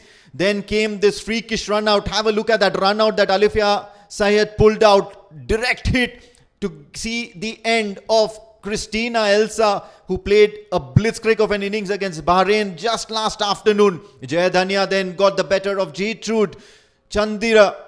And then there was a bit of a partnership here from captain Aisha Mohammed as well as Shruti Ben. And things were looking so very good for Qatar. They were still in the hunt. A crucial wicket by Amanda De Costa, catching this one off her own bowling. Saw the back of Aisha Mohammed. Runs kept flowing for Shruti Ben Rana and she scored her half century, but Amanda De Costa was probably the differential here. Those unplayable deliveries, that tight line and length, very difficult to get away with. Look at that big six from Shruti Ben Rana. She was not going down without a fight. And of course, Alifia Syed keeping things calm and composed, seeing her team to victory. Oman have won this contest by 13 runs. What a way. Let's look at the batting order from Qatar. It is Shrupti Rana who has the top 10, 57 not out of just 58 deliveries, and some good work from Captain Aisha. He was out to 18. No other batter can cross the double figure mark. So there were 114 for 4 in the span of 20 overs. And it was 11 extras that really gives nothing to the Qatari side. The bowling, if you go, Alifia Syed doesn't bowl well, but got a wicket. And then 1 wicket for Gunashikara and 2 wickets for Amanda De Costa. As always, she is getting wickets as when been required. So, from here, Oman Cricket Ground, Oman won by 13 runs this triangular series against Qatar and Bahrain. Match summary: Oman batted first, scored 127 for 6 with J. Gunashikara scored 56 and Joshi 14 and Samira Khan 12. For bowling, it was Abed Sikara got 2 for 25 and Aisha got 1 for 10 and Michael Tessera got 1 for 18. Chasing 127, Qatar were 114, fell short of 13 runs. Only Shrupti Rana remains not out on 57 with Aisha got 18 of 19 and Michael Theresa 12 for 11. So, news from the center.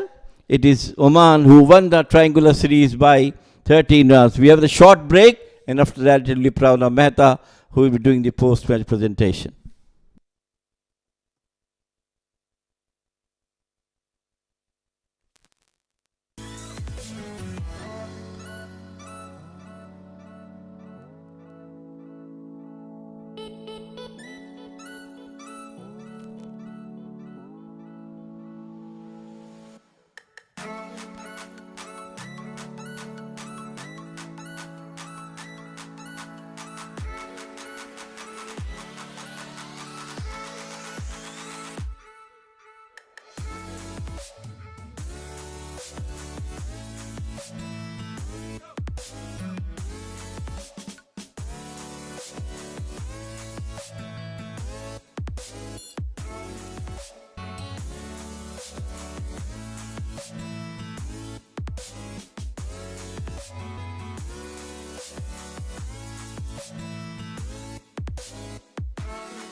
What a fitting finale we have had to a tournament that has stood out on its own. It was a tri-series between three Gulf countries, Oman, Bahrain and Qatar.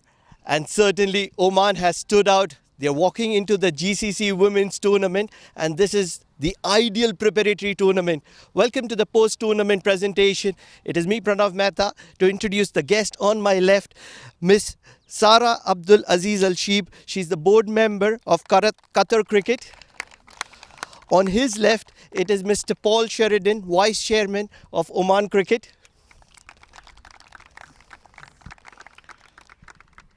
In a game which was closely contested, Oman posted 120 plus runs, and Qatar Cricket came really close by on the back of Shruti Patel. But I feel the player of the match for the game is none other than the player who got 50 plus, got a wicket to her name as well, Jai Dhania. She's going to be receiving the trophy from Miss Sara Abdul Aziz Al Sheeb.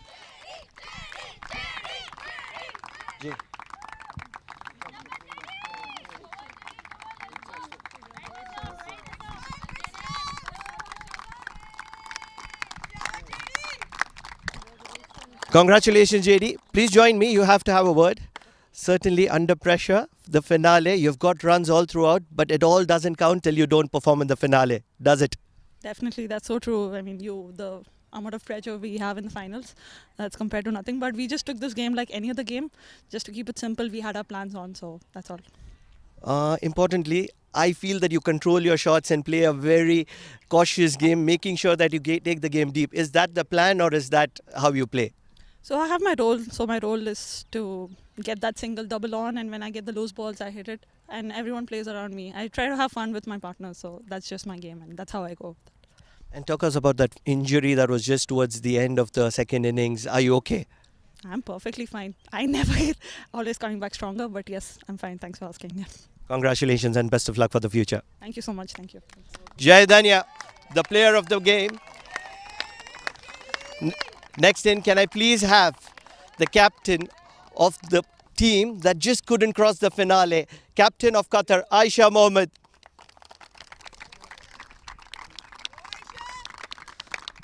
Aisha, have a word with me. Yes, you couldn't cross the line. You have been the second best team in the tournament. How content are you with the preparation to the big stage, the GCC Women's Cup? Well, these three matches what we played against Oman and Bahrain, against Oman we lost, but we know where to work on more aggressively. And thank you for arranging this series. It's been, it will help us in our preparations as well, and inshallah we'll catch them in GCC. Talking about the finale, when you and Shruti Patel were playing together, it was looking like the game was in your pocket, or you were in control of the situation. Is that the moment your wicket changed the tide? We were going as per the plan. I knew that the target, it was an achievable target. It's like a cake for us. But yes, my one wrong shot, it was a flick, but it went top edge and the bowler caught it. So yeah. In the future, we have to focus more on being focused and getting more of the strike. Last question. What are the positives that you take into the big tournament? Positives is that match by match, my team has improved well in terms of bowling, batting and fielding as well. So I hope the other teams will have a tough competition with us. I'm just going to add on to one point. You've been the best fielding side in this tournament, and it comes as an appreciation. Congratulations and best of luck for the future. Thank you so much. We look forward for this. Yeah. Aisha Mohammed, the captain of Qatar, couldn't cross the line today, but they are spirited towards the big tournament. Now, before she collects the trophy, she's going to have a word with me. Priyanka Mendonka, the captain of Oman, that has clinched the Tri-Series trophy.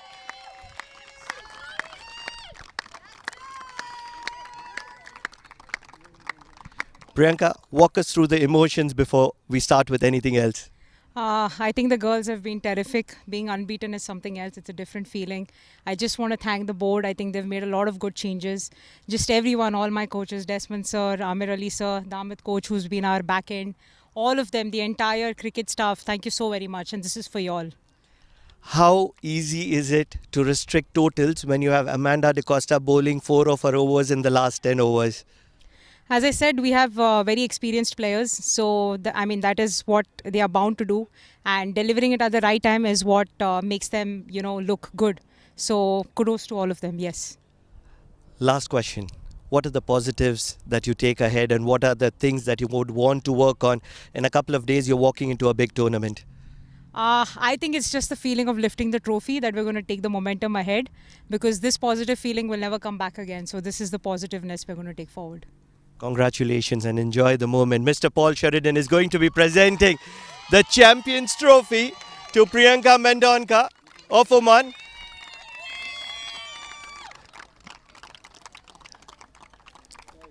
May I please request the entire Oman team that has worked very hard throughout the tournament to join for the celebrations. I hope we hear the noise all the way to Rui.